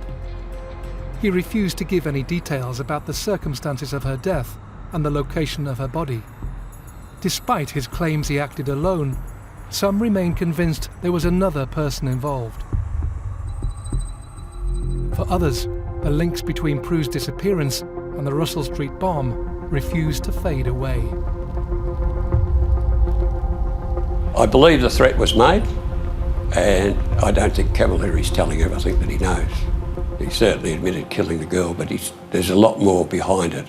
There's more to it, and I think even any investigator will say the same, but unless you get the information, you can't take it any further. I'm certain in my own mind that Pru Bird was murdered as a consequence of Julie and Paul Hetzel's evidence they gave at the trial. The Russell Street bomb was one of the first major terrorist attacks the state of Victoria had witnessed. It is nothing short of miraculous that the explosion claimed only a single life. Both Ian West and Constable Carl Donadio, who were severely wounded by shrapnel from the bomb, recovered from their injuries. The mental scars for them and the city as a whole, however, were not so quick to heal. It seemed to me that criminals in Victoria had reached that moral level where they just didn't care what they did. And I think Russell Street was the start of that. The Russell Street bombing was a turning point in the history of Melbourne. It is still talked about, and it's amazing how many people, when it comes up or the anniversaries come up, everyone remembers where they were and what they were doing at that particular time. Probably won't leave me. But we'll do the best we can. But I just feel so sorry for the Taylor family. As I said, they haven't had the benefit of seeing her marry, having grandkids. Yeah, no, it's awful. Angela's left a lot behind to remind everybody of the work that she did and the love that she had for a job. One of the lovely tangible things is Angela's Rose, and that's beautiful. And that's around some police stations and, it's everywhere, isn't it, Arthur? And so we have the Blue Ribbon Foundation with all the fun runs and activities where money is raised. It goes to giving equipment to hospitals so that the life continues on. Even though we haven't got Angela in her way, she's still working to save other lives.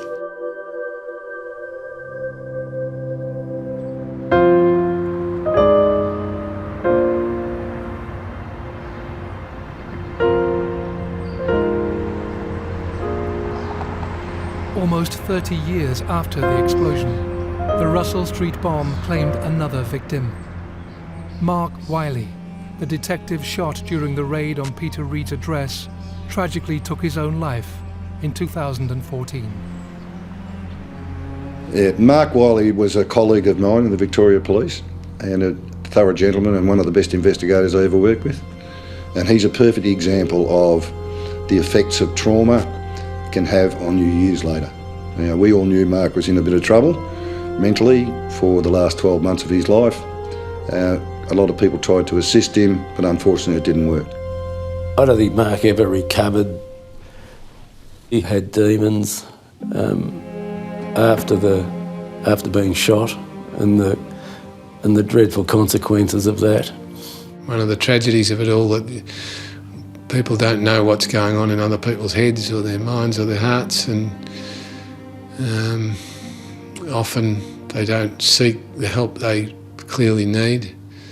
Although tragically it's only clear that they need it after the event and after it's too late. Constantly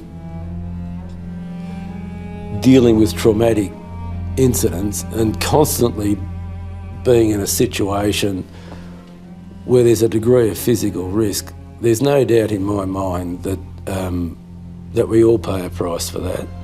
I think we really need to do a lot more work around looking after some of those people than we probably do at the moment. And I think Victoria Police as an organisation, we're really starting to closely look at this now and starting to put things in place where we deal with this. See, of course, the difficulty is when these people leave our organisation, they get lost. And you know, I think Mark was an example of that.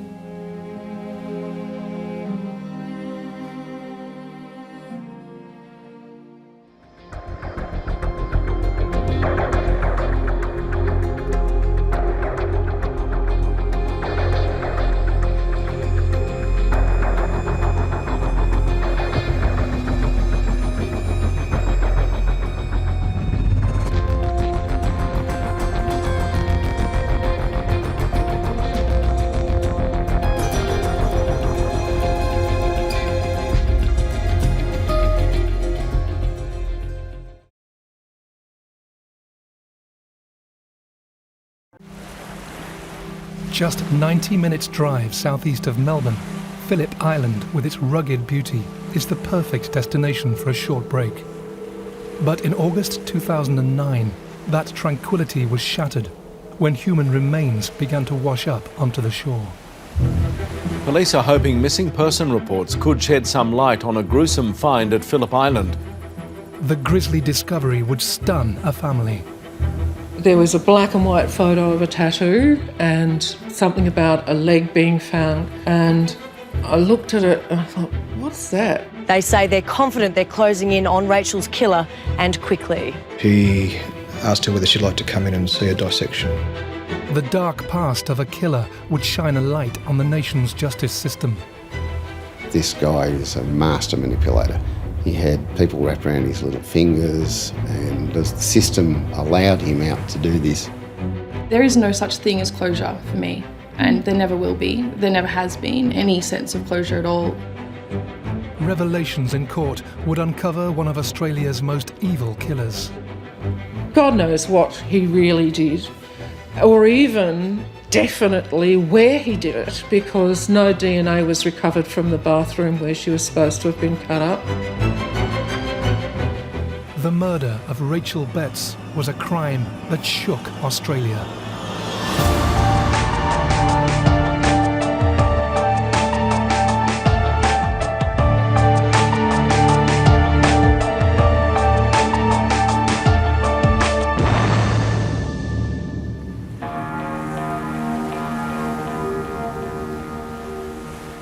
In August 2009, 27-year-old childcare worker Rachel Betts went missing from her home in Epping, a northern suburb of Melbourne. What happened to her would leave a family devastated and shine a light on the nation's criminal justice system.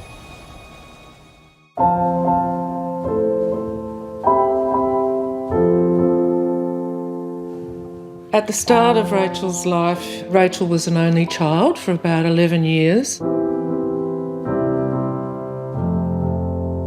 I had her at a time when most of my friends didn't have children, so she was very popular with my friends.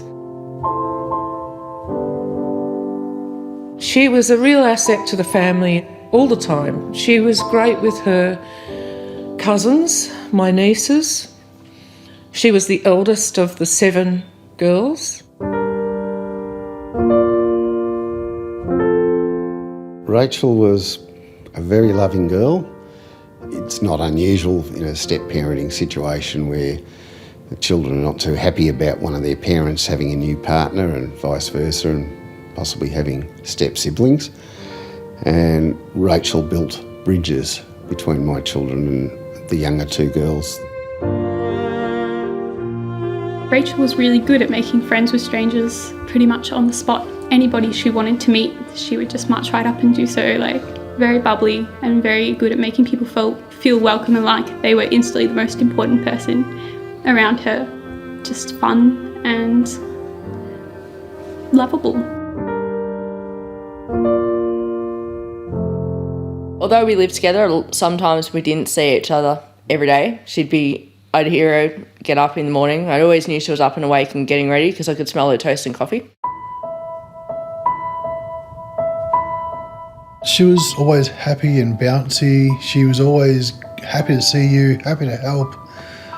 She was just one of those people who inspired you to be better. She was Rachel. You have a problem, you call her, she's there. I could always call and talk to her if I was, say, having an argument at home or worried about school or my personal issues with friends or anything like that. She always made us feel that she would never judge us. As she got older, she began to be interested in other things like education. She really wanted to be a teacher and a carer of children, which might have been influenced by babysitting us all the time. Rachel had devoted her life to children. By the age of 27, she had a successful career as a childcare worker. But unfortunately, she wasn't able to have children of her own. In late 2008, she met 2 teenagers who were looking for a place to stay. Rachel's caring nature meant she was quick to welcome them into her home. Rachel had met them through a friend of ours' neighbour, so they started to drop in and they were both having issues at home. So Rachel, being Rachel, went, any problems, you can always come here and stay here. When Rachel took the girls in October 2008, November 2008, the second one, they really took over her life. And at first I thought that they were the source of the problems. The longer the girls were with her, the more she seemed run down, and I was sort of thinking, well, she's overworked and this is getting too much for her. She was always stressed about money and being able to get by, basically being able to provide. Had 2 jobs and she lost one of them. Faced with an ever-dwindling income, looking after the 2 girls was beginning to take its toll on Rachel and left her in an increasingly vulnerable situation. When an opportunity to make some extra money arose, Rachel was keen to take advantage.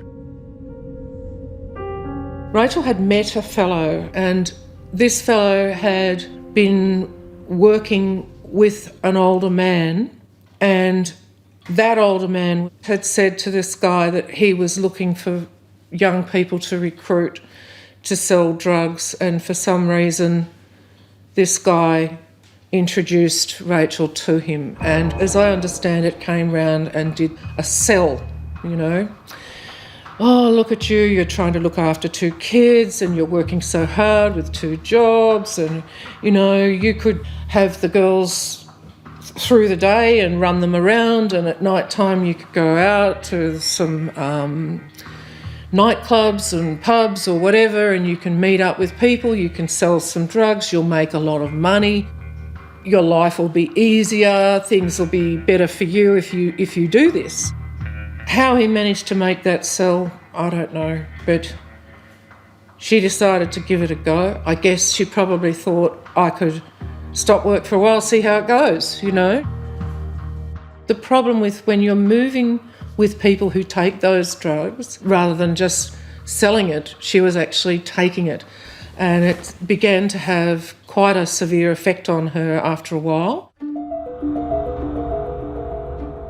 Rachel began abusing crystal meth, or ice, an insidious drug that is ravaging parts of Australia. It began to take a terrible toll on Rachel, both physically and mentally, and her life began to spiral out of control.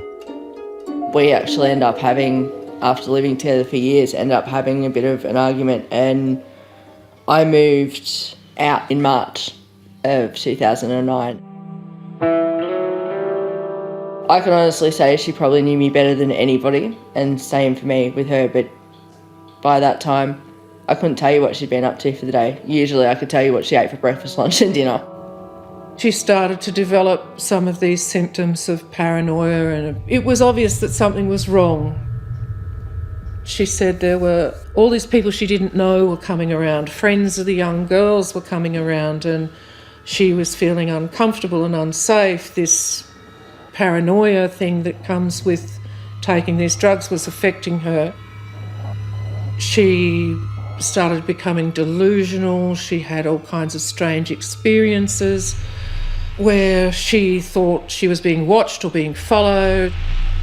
She was involved in a car accident where this car came through a red light and she thought that it had been set up and somehow deliberate. These sort of delusional ideas that do come with that particular drug, ice. Her teeth were very important to her. Smile was beautiful. And here she is taking this drug that is making her grind her teeth. And that really distressed me. I cried when I saw she had a baby's dummy by the bed to put between her teeth so that she wouldn't grind them and that she'd protect those front teeth. But my God, what is going on here? And I could see that there was this deterioration in her. The final straw for her friends and family came when Rachel collapsed at her friend's home. She went to the hospital to be examined because they thought they may have been drugged and raped. So took her to the doctors to make sure everything was checked out. There were safe blood tests.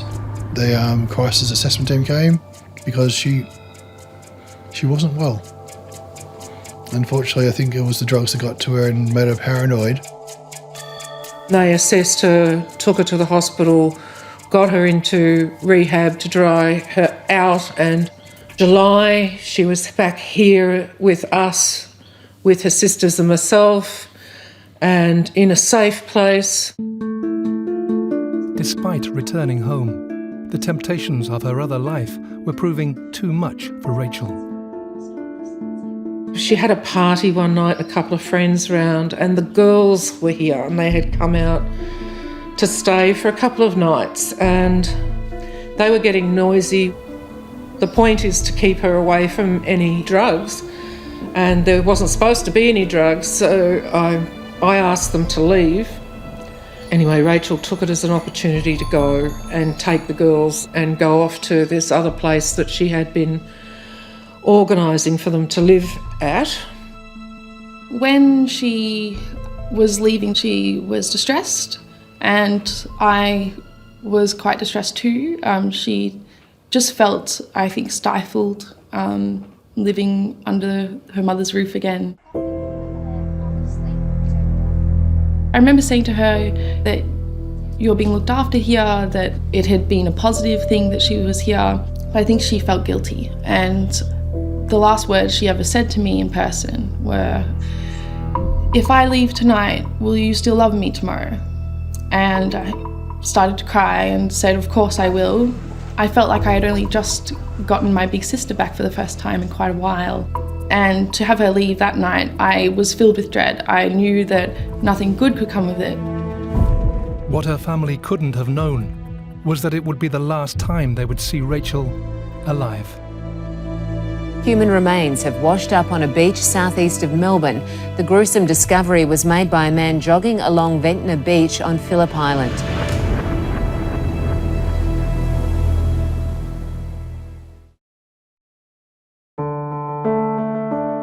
August 2009. The friends and family of Rachel Betts were becoming increasingly worried for her welfare. The 27-year-old childcare worker had, in the last few months, been involved with both drug abuse and dealing, and her loved ones were growing concerned. I rang her up especially to say to her to please come home here to this house. I said to her, I'm really worried. You're not safe there. You're safe here. Please come home, I said. They were my last words to her. Please come home.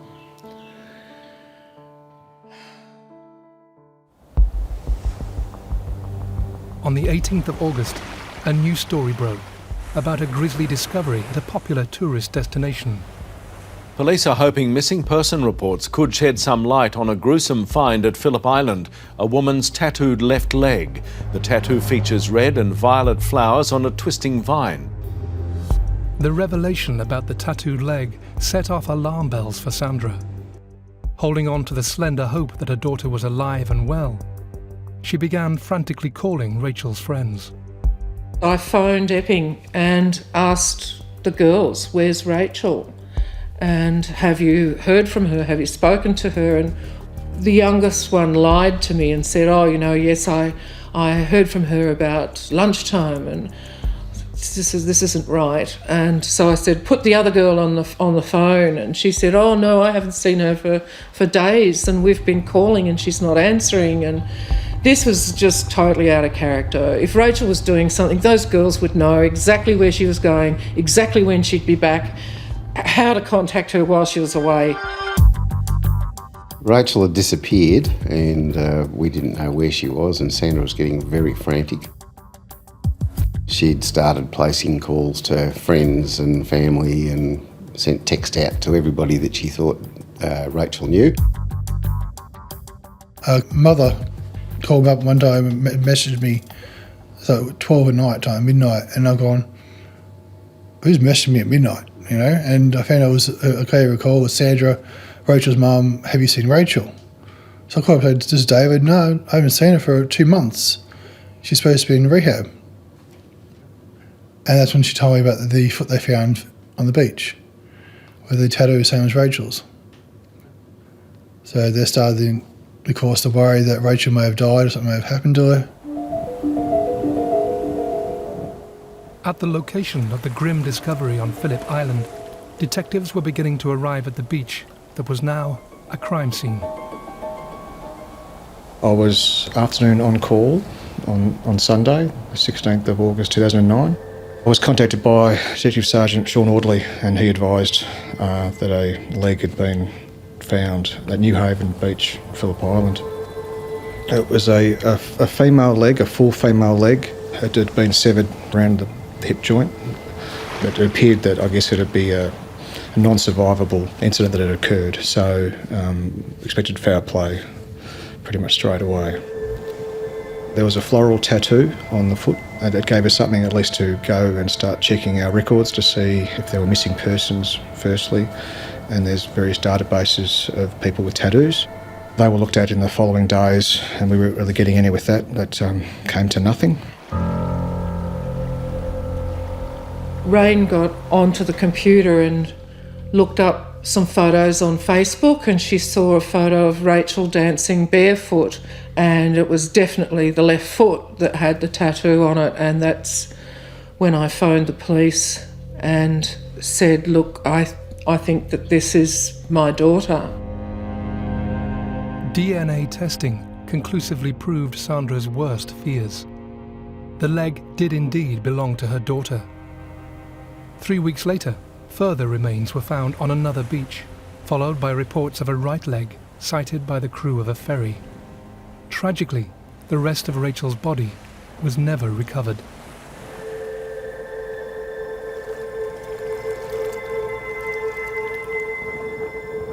Now they had identified the victim, police began to investigate Rachel's background for clues as to what had led to her tragic death. It wasn't long until her associations with the world of illegal drugs came to light. She was working in childcare till about end of 2008, and after that point in time, 2009, it appears that that's when the drug dealing took off. Rachel had been given the impression that she could make easy money quickly. It meant for Rachel that she could get that bigger house, have that money for the rent and bond, to move myself, herself, the girls, they'd have their own room. It wasn't for a lavish lifestyle, it was so that Rachel felt that she could provide for them. It just didn't work out that way for her. Rachel's mother, Sandra, was aware that her daughter was mixing with nefarious characters, and one name in particular was causing her great concern. 54-year-old parolee, John Leslie Kums. I had conversations with her about John Kums and said, this man sounds really wrong to me. And she said, well, he's got a criminal history. I said, well, you've got to avoid this person. This is not good. A search of Rachel's home in Epping was also making detectives suspicious about John Kums.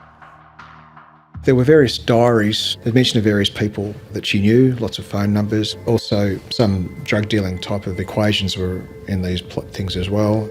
There's a reference to being scared of a JC, whom we believe to be John Kums. But the more digging we did, I suppose speaking to friends of Rachel, we realised that John Kums was her boss in relation to drug dealing. And we also spoke to one person who said that Rachel told them that she was going fishing with her boss, and she was looking forward to it. But going fishing seemed to be code for going away and dealing in drugs or drug type of trip. And those closest to her knew that's what the terminology meant. And we also go through the list of names of people that she knew, and obviously John Kums stood out because of his prior criminal history.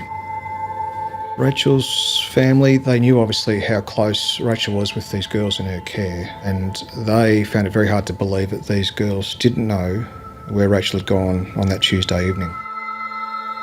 These girls were very fearful. They were told by Rachel that she was gone and she'd be on a fishing trip for 48 hours at the latest sort of thing. So after that period of time, they became increasingly concerned. They did know that she went away with John Kums, but they were terrified to speak with us about it. They thought the best course of action was to keep it to themselves. I think they got a bit of an idea that we were on the right track with Mr. Kums anyway. I dealt with the two girls fairly regularly over that first 2 months. I ended up taking about half a dozen statements from the youngest one, who was probably closest to Rachel. And she took a while to warm to us as well, because all she'd really known, I suppose, was she'd seen Rachel drug trafficking, and I guess police were the enemy if you're out there drug trafficking. And after a while, she decided that it was okay to divulge what she did know, and she knew a lot. With the help of the young girl, detectives were able to trace Rachel's last movements. On the 10th of August, 6 days before her remains were found, Rachel drove the 20 minutes from Epping to Heidelberg, where she left her car, and was allegedly picked up at some nearby shops by John Kums. The last time anyone was in contact with Rachel was 6:30 that night, when she spoke to her friend Deanne on the phone. The call betrayed none of the imminent danger Rachel was in. She'd said to me she was going fishing. She'd be back, and I said, well, because we'd planned to meet up on the Monday. And she said, no, I'll be fine, I'll be back. And I said, seemed happy and to be doing whatever it may be she was doing. It sounded to me like she was jumping in a car. She didn't seem scared. To my understanding, when Rachel was talking, she was happy about wherever she was going. So at no point did she sound threatened or anything like that. I don't believe Rachel thought that she wasn't coming back. When questioned by police, Kums provided a seemingly solid alibi to explain his movements at the time of Rachel's disappearance. His associates corroborated his story. However, using mobile phone tracking and other techniques, detectives were quick to cast doubt on his version of events. As their suspicions grew, and in order to establish the facts, the decision was made to arrest John Kums. Also arrested were his associates, Kums' 54-year-old partner Maureen Renwick, another acquaintance Nicole Godfrey, and friend Ryan Buscema. We believe we had sufficient evidence to arrest him and to charge him with the murder of Rachel Betts, but also the other people that we arrested at the time too, as in Maureen Renwick, Ryan Buscema and Nicole Godfrey. So it was a coordinated arrest of all of those people to get their version of events at the same time. So once we arrested him, we placed him in the vehicle, and Lee Smith said to him, the hardest part saying it. And he said, yeah, I know. She pushed my buttons, and he said, I killed her. She made me fucking angry. She taunted me. That's what he said. Police now had Rachel's alleged killer in custody. They now had to determine exactly what had happened to her.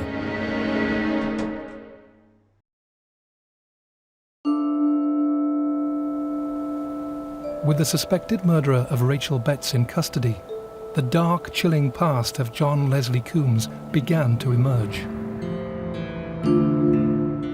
In the first of a series of interviews with the alleged killer, the detective's first task was to try and establish from Kums exactly how Rachel had met her tragic and untimely death.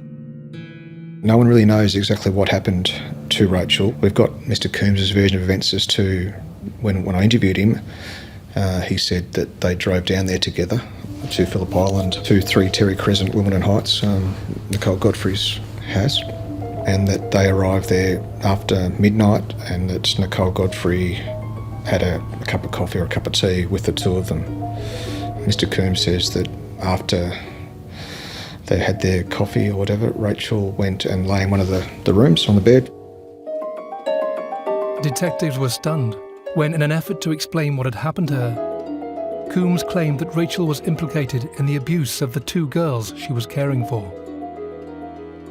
Mr. Kums claimed that Rachel let him know that she'd allowed for the girls to be sexually assaulted, and that she made money out of it because the girls got to pay her debts. And Kums claimed that that infuriated him, and he decided to put her on a sleeper hold and strangle her. I said, well, how did you do it? And he showed with arm movements as to what he did in relation to strangling Rachel. Kums went on to describe how he mutilated Rachel's body. He said that she deserved to die, didn't deserve to go to leave this earth as a woman. So he says he's stabbed her repeatedly in the breast region, and I believe that was after she'd died.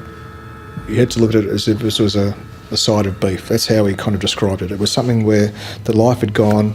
It's a piece of meat that he had to just make the cuts, separate the joints, and treat it like that. That's how he referred to it. He did that when I interviewed him. He explained it that way, and he also explained it the same way to Maureen Renwick in a prison phone call. He said he had to make something bigger, smaller.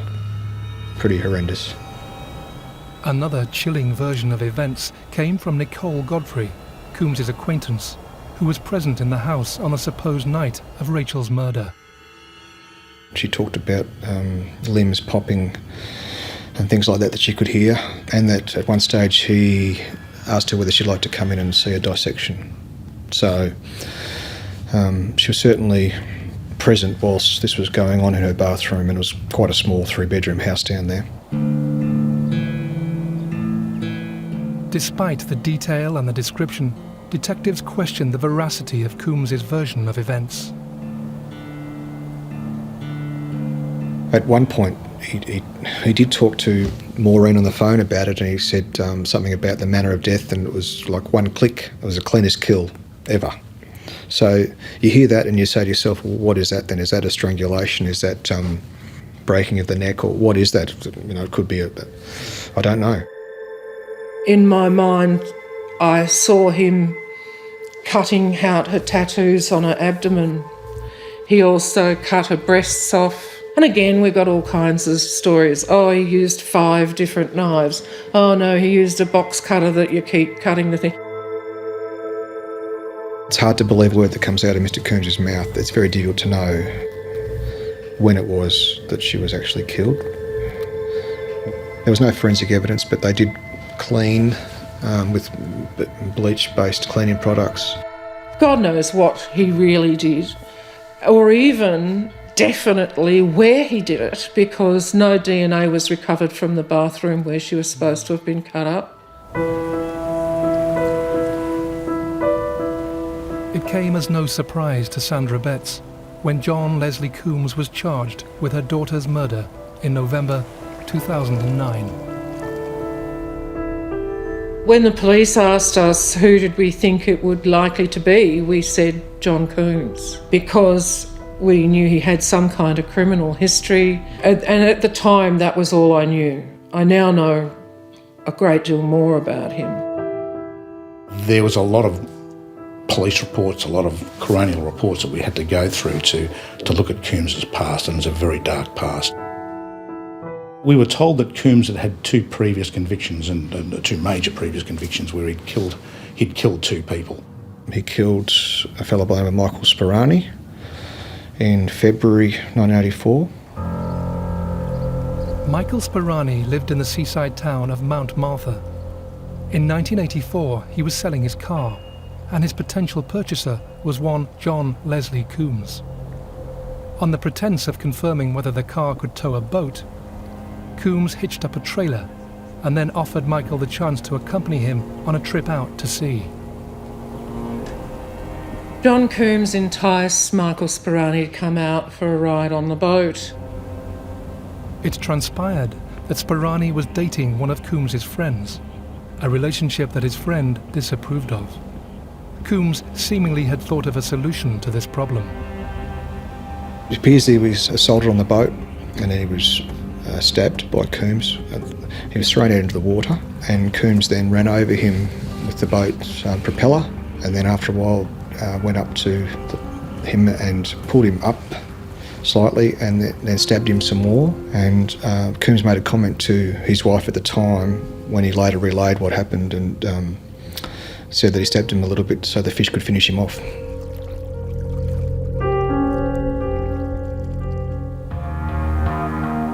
"44-year-old Henry Desmond Kells was asleep in his Edith Vale home when he was attacked in the early hours of the 17th of November, 1984.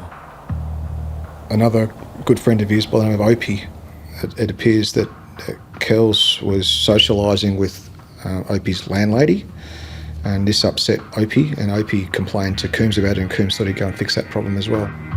Broke into the bungalow knowing he would be asleep and drunk, and attacked him in a really vicious way. He pinned him down. There were bruises on Kells' feet and knees.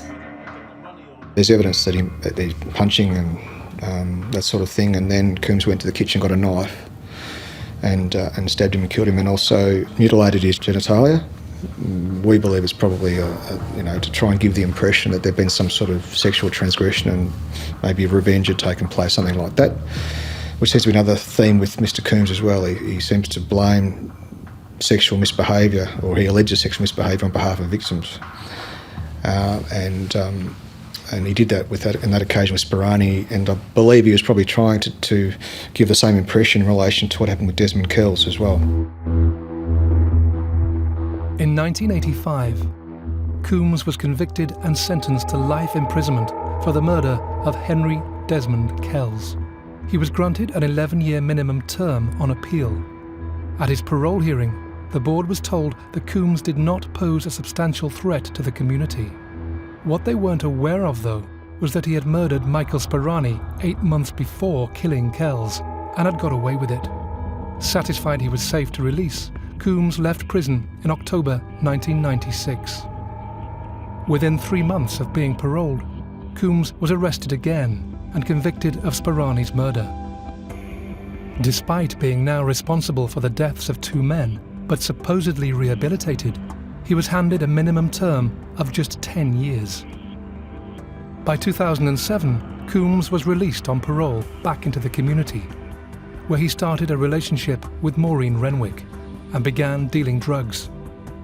Just 2 years after his release, while still on parole, Rachel would be dead. And he did try and present as the jovial, grandfatherly type figure. He was quite cunning and devious the way he operated. To look at him, you wouldn't think he was dangerous to that extent. I'd met him twice. My first reaction to him was, well, why are you hanging out with someone that's that age? This guy is a master manipulator. He had people wrapped around his little fingers, and he cultivated a facade. There was this nice, jolly, plump guy who would never harm a fly. While Rachel's loved ones tried to comprehend Kums' dangerous past and began to ask questions of a justice system that let a killer out onto the streets not once, but twice, detectives were preparing to go to trial.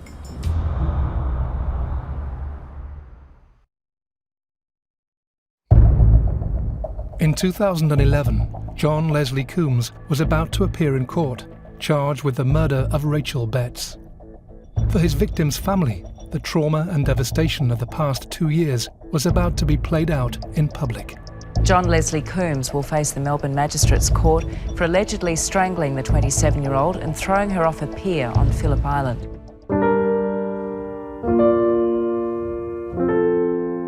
First, you have the committal in the Magistrates Court, where they test to see whether the proceedings will be successful in the Supreme Court. It means that Kums was able to introduce things in the Magistrates Court, claims about Rachel which were untrue. The committal process, the media report all the things that a bit sensational and made Rachel look to be a drug-using, drug-selling woman. The worst parts, I suppose, that came out from the witnesses, that was what was reported. He claimed that Rachel had set these girls up for sex acts, for money and all this rubbish, and the girls were interviewed in the court and they said, no, that didn't happen, Rachel would never do that to us, etc. But he did succeed in besmirching her name, which was what he wanted to do. He got this rubbish into the press. He said that Rachel said that if he played his cards right, she could have his way with the little one, as in the young girl, the younger of the two girls. When I interviewed about that and told him that he didn't say that previously to me, he goes, oh, I did. Well, he didn't. We went back and checked the transcripts from the interview and he never did. To me, it was just another excuse to paint what he'd done in a better light, like as if he was doing society a favour by what he'd done. I don't believe that she exposed those girls to or encouraged any sort of interference of them, allowed it to happen. There's no evidence at all to suggest that, apart from what comes out of Kums' mouth, which cannot be believed at all. Little could prepare Rachel's family for the emotional torment of being exposed to the baseless allegations about their sister, peddled by John Kums. We had to put up with a lot of lies being told about Rachel in the media, and we weren't really allowed to say anything back or do anything back, which was very hard for a long time. I never realised how much the journalists themselves are able to pick and choose interesting or sort of headline-grabbing elements of any given case and put it together in their own way. Because the way that cases like these are portrayed to the public have a really quite a large influence on how the public then see the victim or see the perpetrator. The way victims and their relatives are treated in court was a shock to the Betts family, and something they have been inspired to try and change. That's an issue I'm raising at the moment, along with the issue of having your own barrister in court to represent the victim's interests specifically as a third party. And I think that that's something that happens in a lot of countries around the world, and it needs to be looked at here. We need the pendulum to shift a bit the other way. At the moment, the victim doesn't have equal rights to the accused, and the right to counsel, I think, is a very important one. After the committal, we were booked off for trial, so organised all the witnesses, and then on day one of the trial, he decided to plead guilty. On the 26th of August 2011, John Leslie Kums was sentenced to life imprisonment without the possibility for parole for the murder of Rachel Betts. The judge ordered that his sentence would be served cumulatively with his existing term for the Sperani murder. In passing sentence, the judge described Kums as someone with a frightening predilection for murder. I think the thing that stuck out the most was on the day of sentencing, when he was in court and they read out the sentence and he was being led from the dock out the side door, and he gave the finger up, known as the bird, to the courtroom on the way out, as if to say, well, I don't really care. He stuck his finger up at him. Like, screw you, I killed your daughter and I'm still alive. Like, he's a monster who doesn't deserve to be alive. It's really hard to say what justice is, isn't it?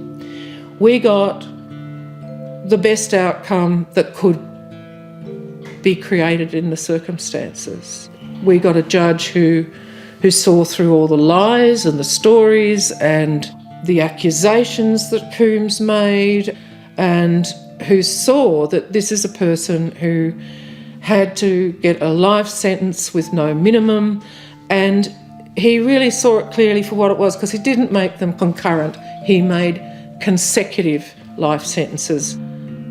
It will be life followed by life and no minimum set.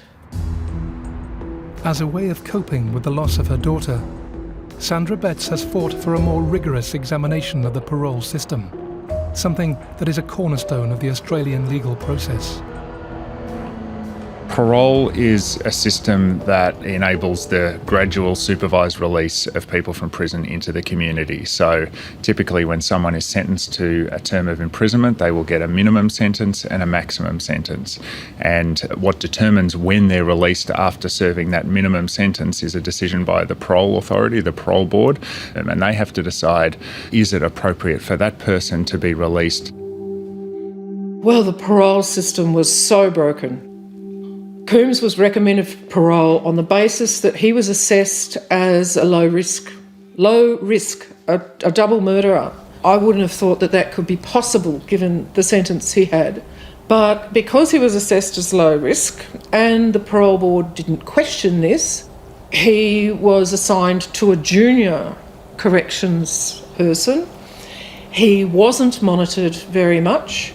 So there weren't the checks, the cross-checking on what he's saying is true or not true, and what he's doing is what he says he's doing, what accommodation is the appropriate accommodation.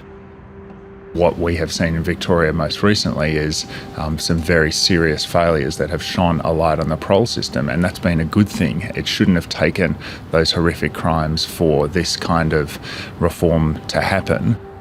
There's been a substantial increase in the parole board's budget. There's been improvements in the quality of information that is being presented to the parole board to enable it to make proper decisions around managing the risk to the community. We saw something like 10,000 decisions being made every year with only a few minutes for the parole board to consider each one of those decisions. When you consider the potential risks involved and the importance around those decisions, it really was an unsustainable practice that we had. That's now changing, and that's a positive thing.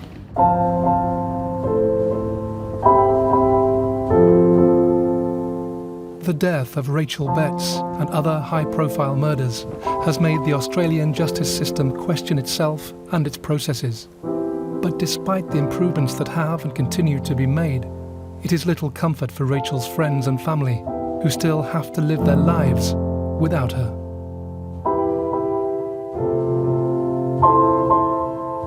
The grief that comes with the sort of experience where your daughter is murdered is really intense and invasive, and it pervades daily life.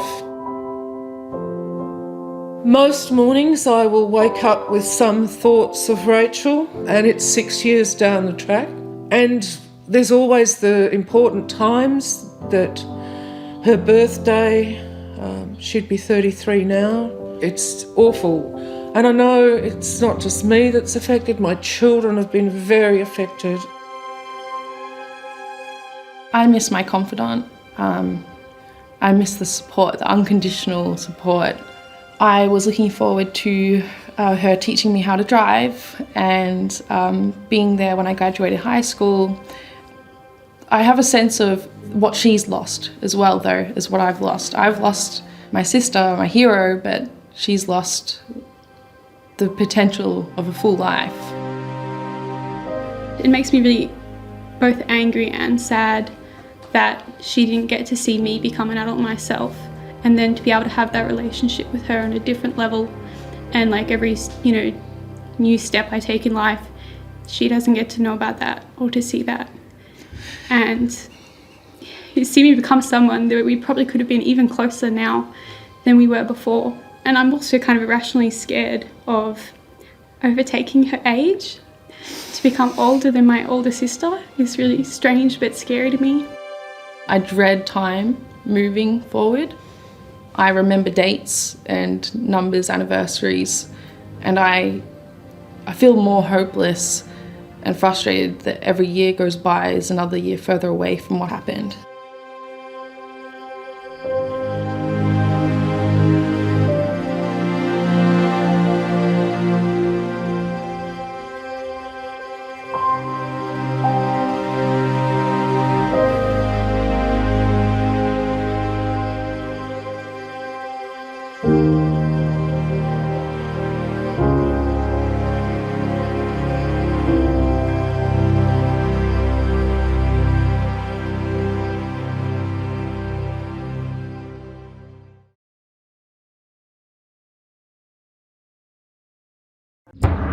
These days, Australia is sadly no stranger to gun violence. But back in 1987, the idea of a gunman on the loose targeting random passers-by with a military assault weapon was unthinkable. In just 40 minutes of carnage, a city would lose its innocence. This is Melbourne, a peaceful town, peaceful city, and all of a sudden, bullets are whizzing past. A rampaging gunman would take the lives of 7 innocent people and leave dozens more wounded. What's going on here? This is not Melbourne. This was a war zone.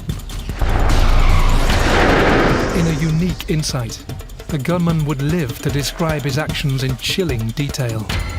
I shot him about here and he swerved over to where he is now, and the bike dropped and he started screaming out, so I let another 2 rounds into him. We had the opportunity to interview a mass murderer. He wanted to tell his story, so we tried to find out as much as we could about him and about why he did what he did. The Hoddle Street massacre was a crime that shook Australia.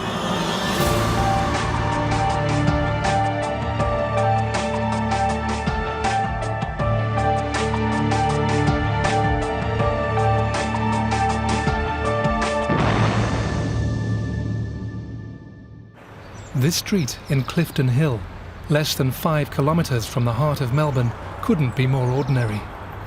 Yet on the evening of the 9th of August 1987, a crime would unfold here that would mean its name would be forever remembered. This is Hoddle Street, and on that night, it resembled a war zone. Hoddle Street in Clifton Hill is a major road in Melbourne.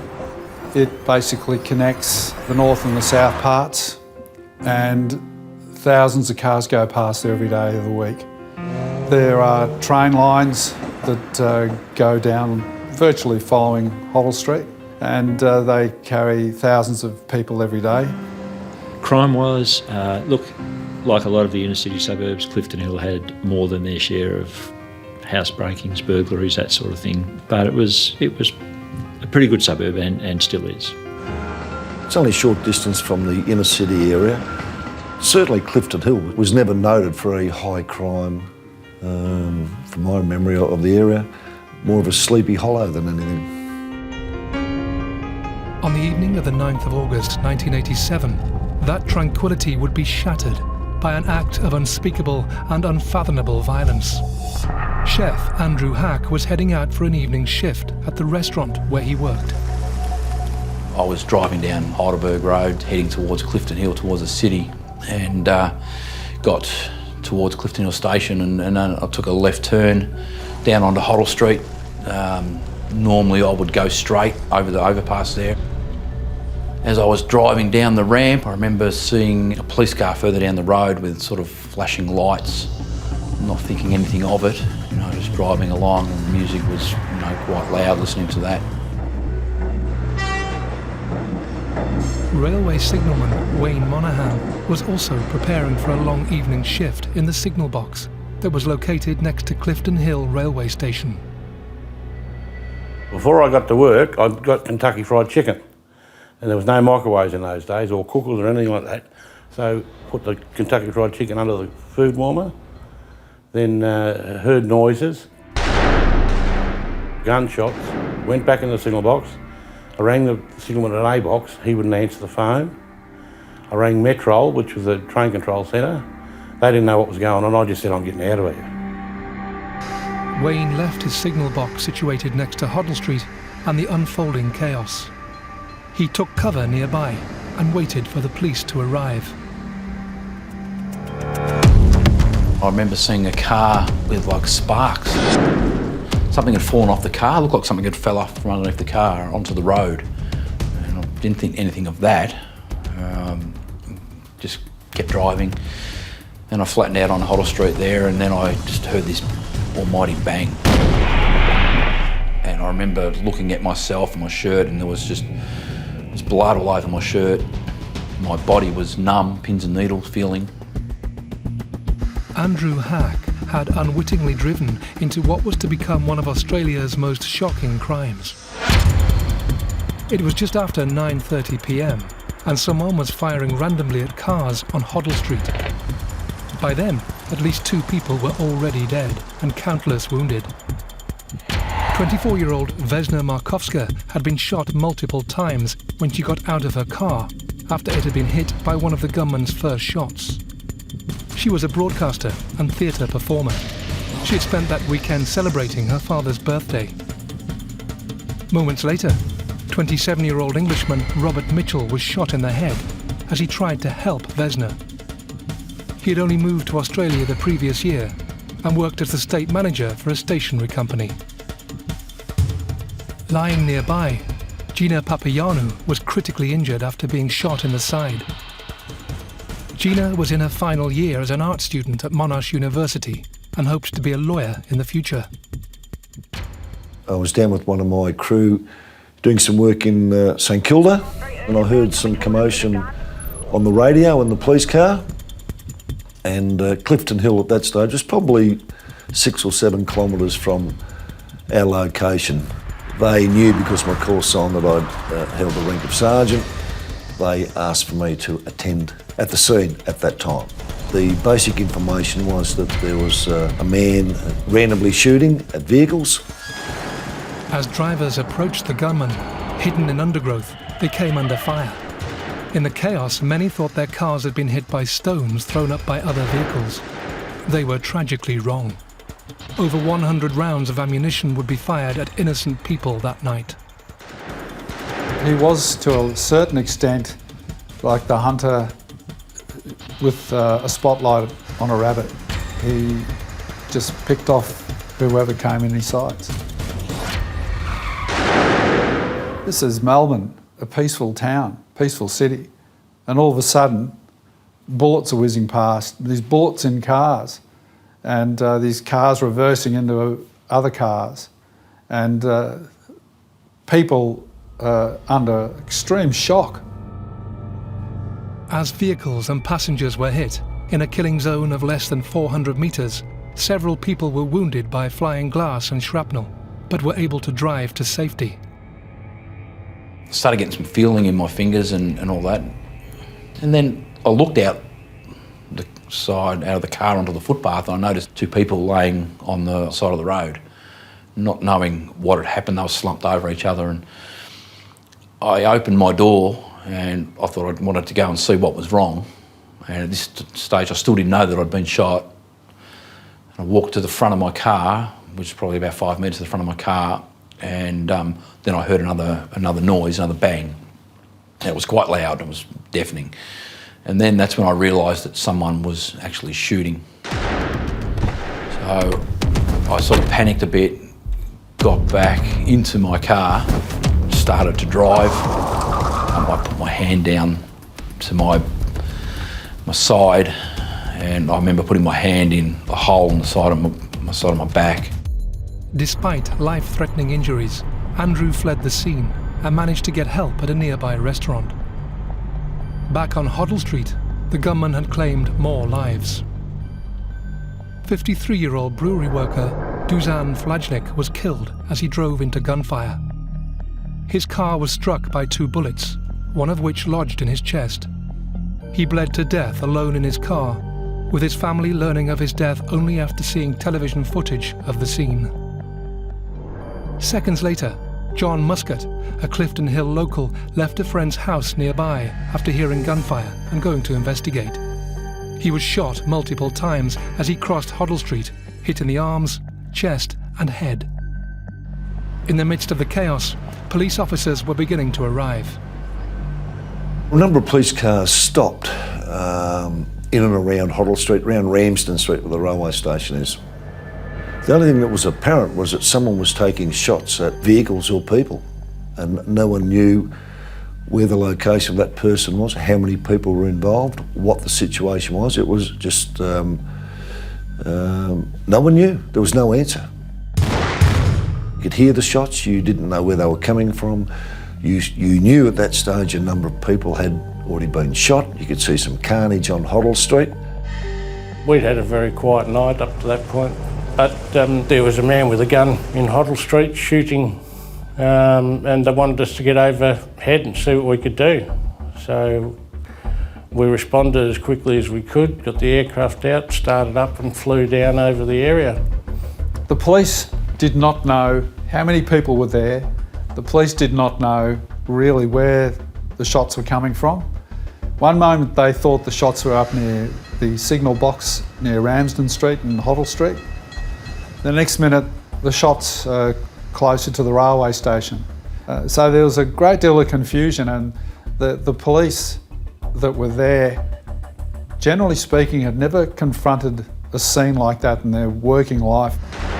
What's going on here? This is not Melbourne. This was a war zone. This was something that, it was spooky. It was very spooky. The only noise you heard was the occasional wailing of a police siren or the shots being fired by this lunatic. Tragically, a number of those shots were aimed at another car travelling on Hoddle Street that night.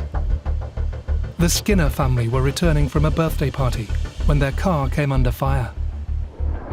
23-year-old mother Tracy was sitting in the passenger seat, holding her son on her lap, when their vehicle was hit by several bullets. As she placed her child in the relative safety of the footwell, she was shot in the head and died instantly. Incredibly, her husband drove the car to a nearby petrol station and safety. Their 18-month-old son survived. Moments later, 22-year-old postal worker Shane Stanton, riding his motorbike along Hoddle Street, was caught in a hail of gunfire. He was riding to work, but ironically was unaware he was on a rostered day off and not due in until the following night. Well, I think my first recollection was actually seeing the motorbike laying on its side in the middle of Hoddle Street, and then a couple of cars parked at various spots on Hoddle Street. Now, what drew my attention as we were looking and listening to these shots going off, hearing all of the radio transmission, which was non-stop, the helicopter above. Up in the distance, I saw what I thought was someone certainly lying on the ground or in the gutter, waving an arm. The figure desperately signalling to the police was Gina Papayannou. She'd been lying on the road in urgent need of medical attention for over 20 minutes. There was a set of headlights on a motorcar that was stopped, so I could see the silhouette of this movement as a result of the headlights on that car. So I said, there's someone up there, and you could see them moving. So 4 of us jumped in the car. We didn't have bulletproof vests or anything in those days, so we drove up there with our heads under the dashboard. And for some reason, we just felt that the shots were coming from the railway station area. So we parked across the front of where this young female was lying to afford us a bit of protection, as well as her, who was conscious, and I've said this to a lot of people, Her injuries were best described as being attacked by a shark. Virtually half the side of the body was just an open, massive wound. We had nothing that we could support her with as far as first aid. There was nothing we could do other than just, I guess, hold her hand and talk to her and comfort her. As soon as it was deemed safe, paramedics rushed to Gina's aid. There was one young girl there who had been shot but still alive, and so we treated her, and she was a lovely lady and was even considering the horrific things that had happened to her. We treated her, loaded her into the ambulance, and the police officer drove us to the hospital. Gina's family maintained around-the-clock vigil for their daughter and sister, but despite doctors' best efforts, she would lose her fight for life in hospital 11 days later. She was only 21 and was mortally wounded trying to help others caught up in the massacre. Back on Hoddle Street, the random shooting continued. However, as more police officers arrived at the scene, it was apparent that they themselves had become the target. In August 1987, a gunman went on a violent rampage that left a trail of dead and wounded in his wake. As emergency services tried to deal with the situation, the net was already closing in on the perpetrator. The shooting was still going on spasmodically. It wasn't every 1 or 2 minutes. It'd be periods of no gun sound at all. One stage, the helicopter got hit with one of the rounds.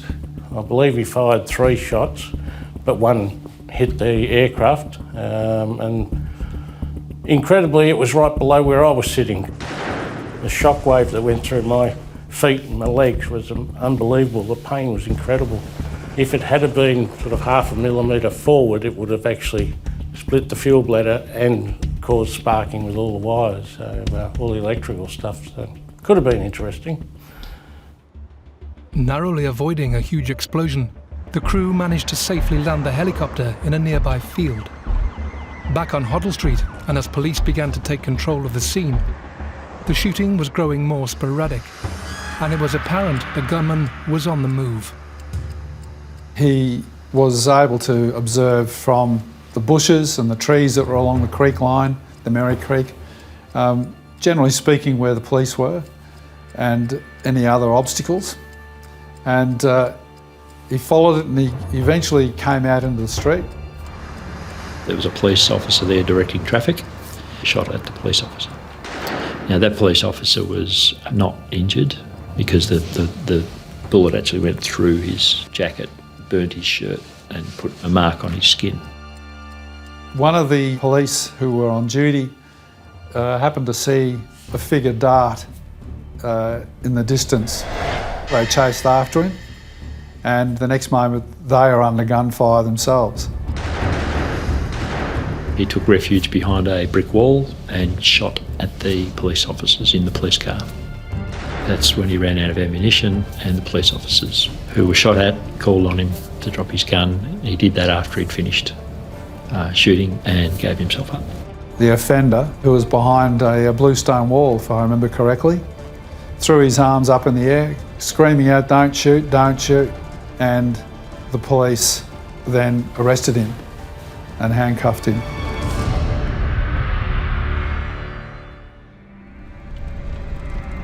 This ignominious act brought to an end one of the most brutal crimes Australia had ever witnessed. Confronted with a normal suburban street that was now littered with bodies and abandoned vehicles, police had to determine who exactly this man was and why he would destroy so many innocent lives for no apparent reason. In a move that confounded detectives, the suspect now in custody was more than happy to talk. We were told that at least one person had been shooting at cars in Hoddle Street, and that there were a number of people who were dead. We still didn't know for sure how many, and that there were many others injured. Beyond that, that was probably all we had.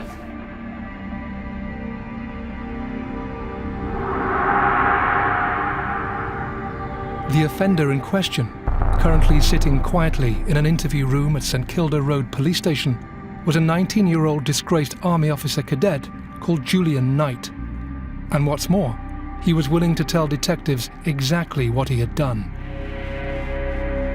It was fascinating to interview in this circumstance where the person wanted to tell the story, couldn't wait to tell the story.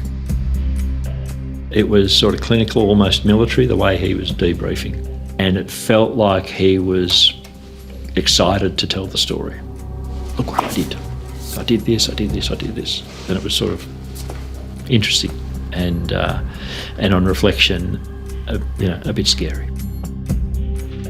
To the amazement of the police, during several interviews lasting almost 12 hours, Julian Knight took the detectives step by step through his nefarious actions that evening, and even explained his reasons for carrying out the attack. We had the opportunity to interview a mass murderer. He wanted to tell his story, so we tried to find out as much as we could about him and about why he did what he did. Just sights, target, bang. Prior to the shooting, he had troubles with his Tirana motor car. He was having trouble changing gears. A former girlfriend was having a party and he wasn't invited to the party, which upset him. He went to the local hotel nearby and he had some beer there with one or two other people. And according to them, he didn't drink a great deal. He chatted up the barmaid and made reference to the fact that she had a scar on her face, and he commented that he's got lots of scars on his body, and then went back to his home. He went to his bedroom, he retrieved his guns. He had 3 weapons, a .22 rifle, a shotgun and a high-powered military rifle. He pulled them out, he got his gun belts, his ammunition, loaded up magazines. You could argue that the shotgun and the .22 could be used for hunting rabbits, foxes, but the M14, it's designed purely and simply for military purposes, to kill another human being. He then stepped us through how he went out of his home, across the road, which is adjacent, parallel to the railway line, crossed the railway line onto a little reserve beside the railway track, and that abutted on Hoddle Street. A spot where you had a good view north and south of the traffic. It's quite a wide street, pretty well lit. He then told us how he started shooting at the people in the cars. So picking them off as they drove along with the intent to kill. I mean, we took him to that point in our questioning, why we were shooting at the cars or the people. He said he was shooting at the people. Why were you shooting at the people? I was shooting at them to kill them. Very clear about that. By shooting at them, was it your intention to kill them? Yeah. The people in the car. This chilling admission was just the first insight into the mind of Julian Knight. He talked about the idea of wanting to know what it was like to shoot someone. I wanted to know what it was like to kill someone. I wanted to be involved in a theatre of war. I wanted to be involved in combat. These are things that he said. However, when the time came, when the police called on him, he actually did give up then. Was it your intent to shoot the policemen, to kill them? No. What was your intent when you were firing at them? No, I thought they'd shoot back. I wanted SAG to come because I didn't particularly want to, lie bleeding in the gutter with a 38 slug in my heart.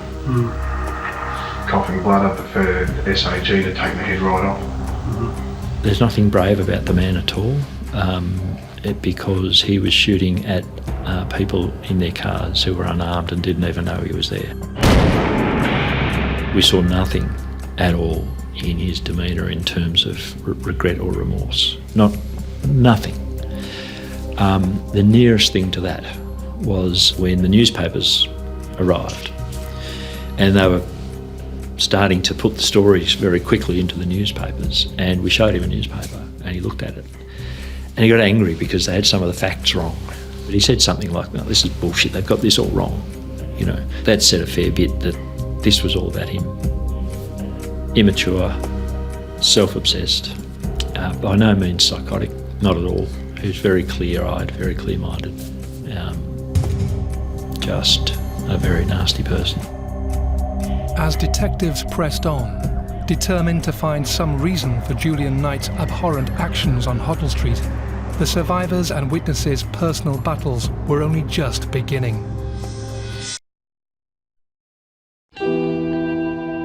Melbourne and the whole of Australia was stunned by the massacre on Hoddle Street on the 9th of August 1987. As detectives tried to determine the reasons for the attack, survivors and emergency crews faced their own ordeal: how to cope with what they'd witnessed. I was approached by various people in the community and their solicitors who wanted to refer survivors of Hoddle Street, that is people that had witnessed the shooting, people that had been shot and survived, for treatment. To a person, they were suffering elements of post-traumatic stress disorder. Some were experiencing major grief. They were depressed, they were having nightmares, generically, flashbacks. And of course, this was front-page news for a very long time, so it wouldn't go away in their consciousness because every day they'd read more about Knight and all the rest of it. Unfortunately for some, the awful events that they had experienced and the way they were treated in the immediate aftermath would have lasting effects. They took me down to Fitzroy North Police Station and done a statement there, and they let us go. We had no way of getting back because I asked the policeman, how are we going to get back to our cars? And they brought us back in a divvy van and dropped us off on the other side of where Knight shot everyone, and we had to walk past the whole lot, all the bodies, the whole lot, with another policeman. So you could still see all the people in the cars and lying on the ground and all that. I was a young fella, 19 years old. To be honest with you, a little bit of, once I got better, a little bit of media attention, I sort of enjoyed it. I thought, but deep down inside, I was suffering. I just hated myself and I didn't want to go on. I did take up drinking very seriously because I didn't worry about life anymore, didn't worry about dying anymore. As well as the civilians caught up in the tragedy, first responders too were severely affected. At that stage, there was never any real emphasis on either psychological or operational debriefing. And so, as it turned out, because there was a need for work to be done afterwards, we probably had about 20 minutes to clean up and sort of get ourselves together a little bit at the hospital, and we got a call to go to an asthmatic patient, 5 minutes away. It was something that the police here hadn't experienced, to my knowledge, before August 1987. The tactics and the response teams that the police now have, compared to 20 odd years ago, have changed dramatically. So I think they'd be certainly more prepared or well prepared. But how do you prepare for a lunatic who walks out on the street with a gun and starts shooting blatantly at anything that moves? I don't know. The first step in answering that question was to explore the background of Julian Knight, to try and piece together the events in his life that led directly to the massacre on Hoddle Street. He was an adopted child. His father was in the military. He was a captain. Linguistics, Chinese, I think, was his specialty. His mother was a delightful person. He was raised in a very loving environment. He attended a number of different high schools, and part of the reason for that was to find a school that had a cadet corps. The young Julian Knight was obsessed with the military, and despite his father being against the idea, he successfully applied for a place at the Royal Military College at Duntroon, where he trained to be an army officer. He was known as a person from the wrong side of the tracks, and so he would be referred to continuously in the pejorative, in a negative way, and he was bullied and bastardised. And as a disciplinary measure, he was confined to barracks on the weekend, and he saw this as another form of bullying. And there was a particular Saturday night that he went AWOL, absent without leave, and went to a local nightclub in Canberra known as The Bin, which I think still exists. And the person that he felt was bastardising him was there, and Knight stabbed him. Arising from that, and Knight was also injured in that incident, he was placed in hospital. His father then intervened as best he could, and Knight was discharged from the army awaiting a court-martial. So he went straight from that military environment back to his home at Clifton Hill, where he felt doubly disenfranchised because a lot of his old friends rejected him. They had a view about him joining the army, and the fact that it hadn't worked for him just galvanised that view, I guess. And so he was really a very disenfranchised teenager, lonely and angry, and dealing with the loss of his life project, which was to be an officer and a gentleman.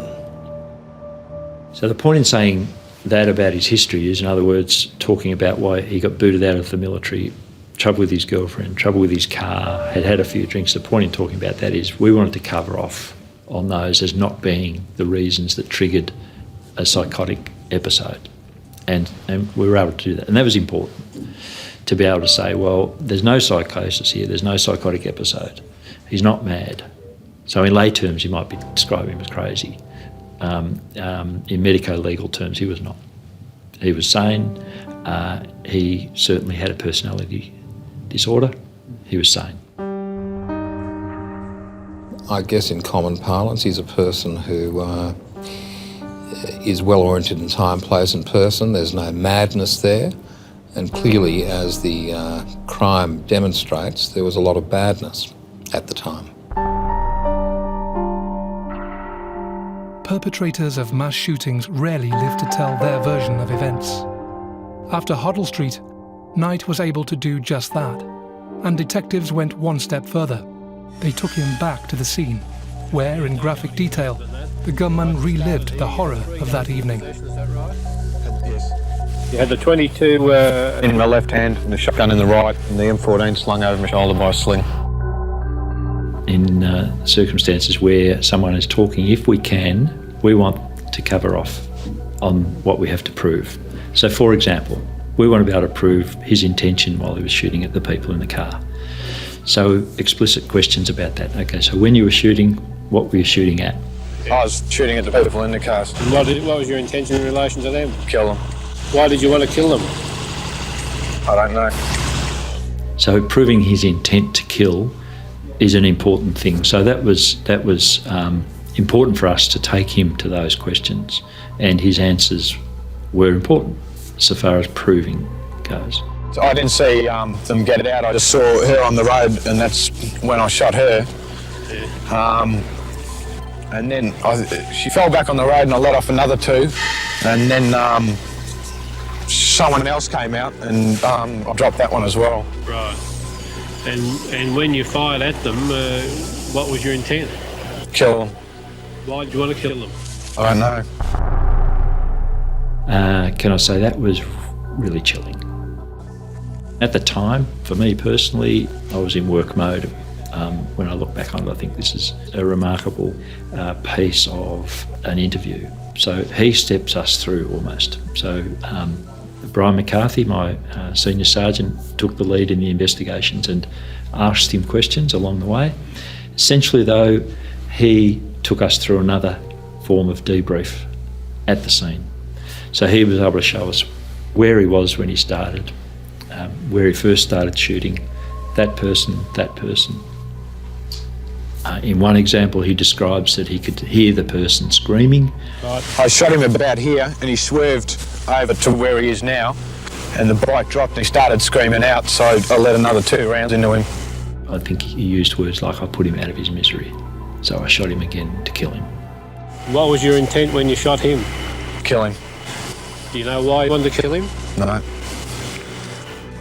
The confession is only a beginning to an investigation, and in this case, in one sense, the investigation started with the confession. As the whole of Australia came to terms with the dreadful events on Hoddle Street, the public's thoughts turned to a trial. How would Julian Knight defend his actions in front of a jury and in the court of public opinion? In April 1988, the survivors and witnesses of the Hoddle Street massacre braced themselves for their first sight of the perpetrator, as Julian Knight appeared for his committal hearing at Melbourne Magistrates Court. We walked in, sat down, and I was maybe 2 metres, 3 metres away. He was sitting in a box, and it started. And the committal hearing, basically, the judge will read out how each person was killed. And I remember there was a young lady, Tracy Skinner, I think her name was, who was killed, and her partner was in front of me. And I remember him, when it was read out, he said, something to Knight. It was quite nasty, quite rude, which he probably deserved. But I remember Knight just turning around to him and just giving him a smirk, smirking at him as like, bad luck sort of thing or whatever. But that was pretty bad. 6 months later, survivors, witnesses and relatives of the deceased were spared the trauma of a trial when Knight pleaded guilty to 7 counts of murder and 46 counts of attempted murder. Eventually, he agreed to, I guess we'd describe it as a plea bargain. And if he pleaded guilty, he would get a life sentence with a minimum of 27 years. And that would spare the community the trauma of a very protracted trial. It would spare the victims the trauma of having to relive the event in the witness box and be cross-examined about it. There was a sense of relief when we learned about this, because if you think about how we might have had to run a trial and put all of those victims through a trial, families and the rest of it, that would have been horrendous. However, it was never really an option. He was pleading guilty from the start. He pleaded guilty to all the charges, and his plea, whilst it was put as well as it could have been by his counsel, was pretty lame. The prosecutor was able to paint the picture about what happened and talk about what might have been behind it, in terms of saying there was no psychosis, there was no insanity. This was just a person with a bit of a personality disorder, and a very immature man who chose to go out and kill people because he wanted to see what that was like. In November 1988, Julian Knight was sentenced to a minimum of 27 years for the massacre on Hoddle Street. To many, his sentence was an insult. The fact that after murdering 7 people, let alone the untold number of people that were injured physically or mentally, or both, that he could potentially be walking the streets of Melbourne again after 27 years was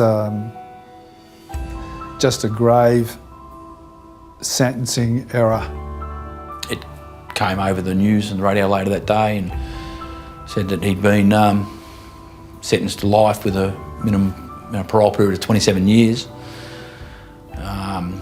which back then I thought, life, you'll never get out, but I didn't know the parole sort of period. I think back then you had to give someone a parole period just to give them a bit of hope.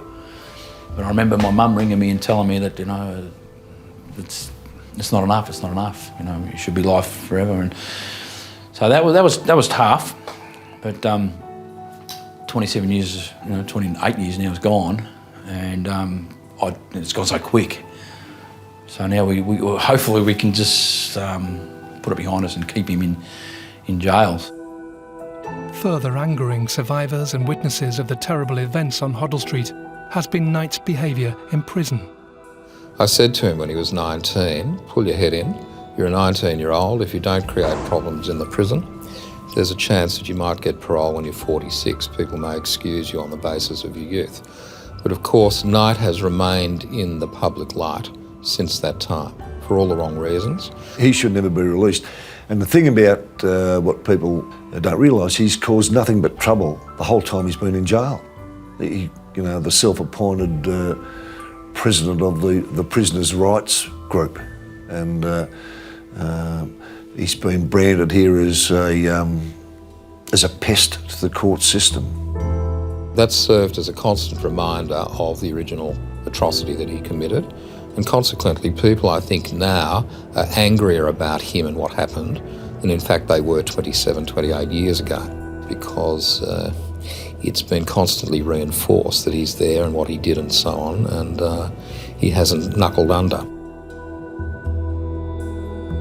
always protesting about the rights of prisoners and the duties and his own innocence and all those sorts of things. So no, he deserves to stay until he can rot in hell, as far as I'm concerned. I don't think he'll be released. I think the political climate has changed so dramatically since 1987. The antipathy towards him has intensified almost exponentially. Back then the city was in shock. We've had, all this time to process it, and he's been in the public eye intermittently over the past 3 decades or so.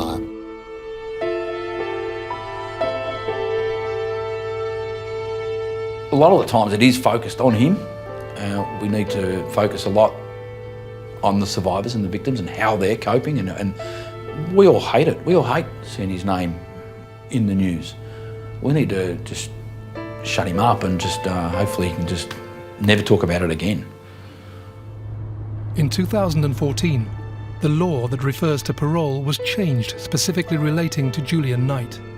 The amendment meant he will be eligible for parole only if he is in imminent danger of dying or is seriously incapacitated, and as a result, no longer has the physical ability to harm any person. I interviewed him in early 2015, and I was retained in past years to review him every 5 years for the parole board, but I had not seen him for quite a number of years. And for the first time ever, and I always question him about, are you sorry for this? Is there any remorse? And for the first time ever, he said he was very sorry for what he had done. I'm always sceptical about expressions of remorse. I've seen thousands of people, and I'm yet to meet somebody that doesn't express remorse. The difference is they normally express it at the moment they're caught. With this man, it's taken nearly 3 decades for him to actually say he was sorry for what happened. So I thought it was significant and in all likelihood genuine, as best I could tell. Certainly appropriate. Despite this admission, Knight has never provided any explanation for his actions on Hoddle Street, other than his morbid desire to experience combat and killing. I have a theory that it was really the confluence of anger, unrequited ambition, being bullied, alcohol, and access to firearms. And following Hoddle Street, I became quite vocal about the need for better arm control in this country, because I think it's arguable that had he not had access to those guns, Hoddle Street may never have happened. We had this Hoddle Street shootings where 7 people were killed and many more injured. In Victoria, not far away, in fact in the city, we had the Queen Street shootings where quite a number of people were killed. Followed later by Port Arthur. It is in another state. So for me, I've always had a profound dislike for firearms, and I see no reason at all for the legislation to provide access to high-powered military weapons for people here. I grew up in a rural area, and I absolutely understand the need for farmers to have a .22 rifle, maybe a shotgun to deal with vermin. The idea that people can have high-powered military weapons is just, for me, a complete nonsense. Despite almost 3 decades having passed since that cold August night that claimed the lives of 7 people, the mental scars of the Hoddle Street massacre still remain. It has had a really profound effect on some people, and I understand that when you sort of read some of their stories. It really shocked Melbourne and brought into Melbourne some real horror, some real terror that this could happen. And even to this day, it affects me. It does, and I don't sort of talk to it much with my family because I don't want to upset them, even though they know what I've been through, and it's hard. So everyday, regular Australians going about their business, good people, all of them, and so some of them pulled up because they saw what was happening. They saw people injured, they got out to help, and they were shot.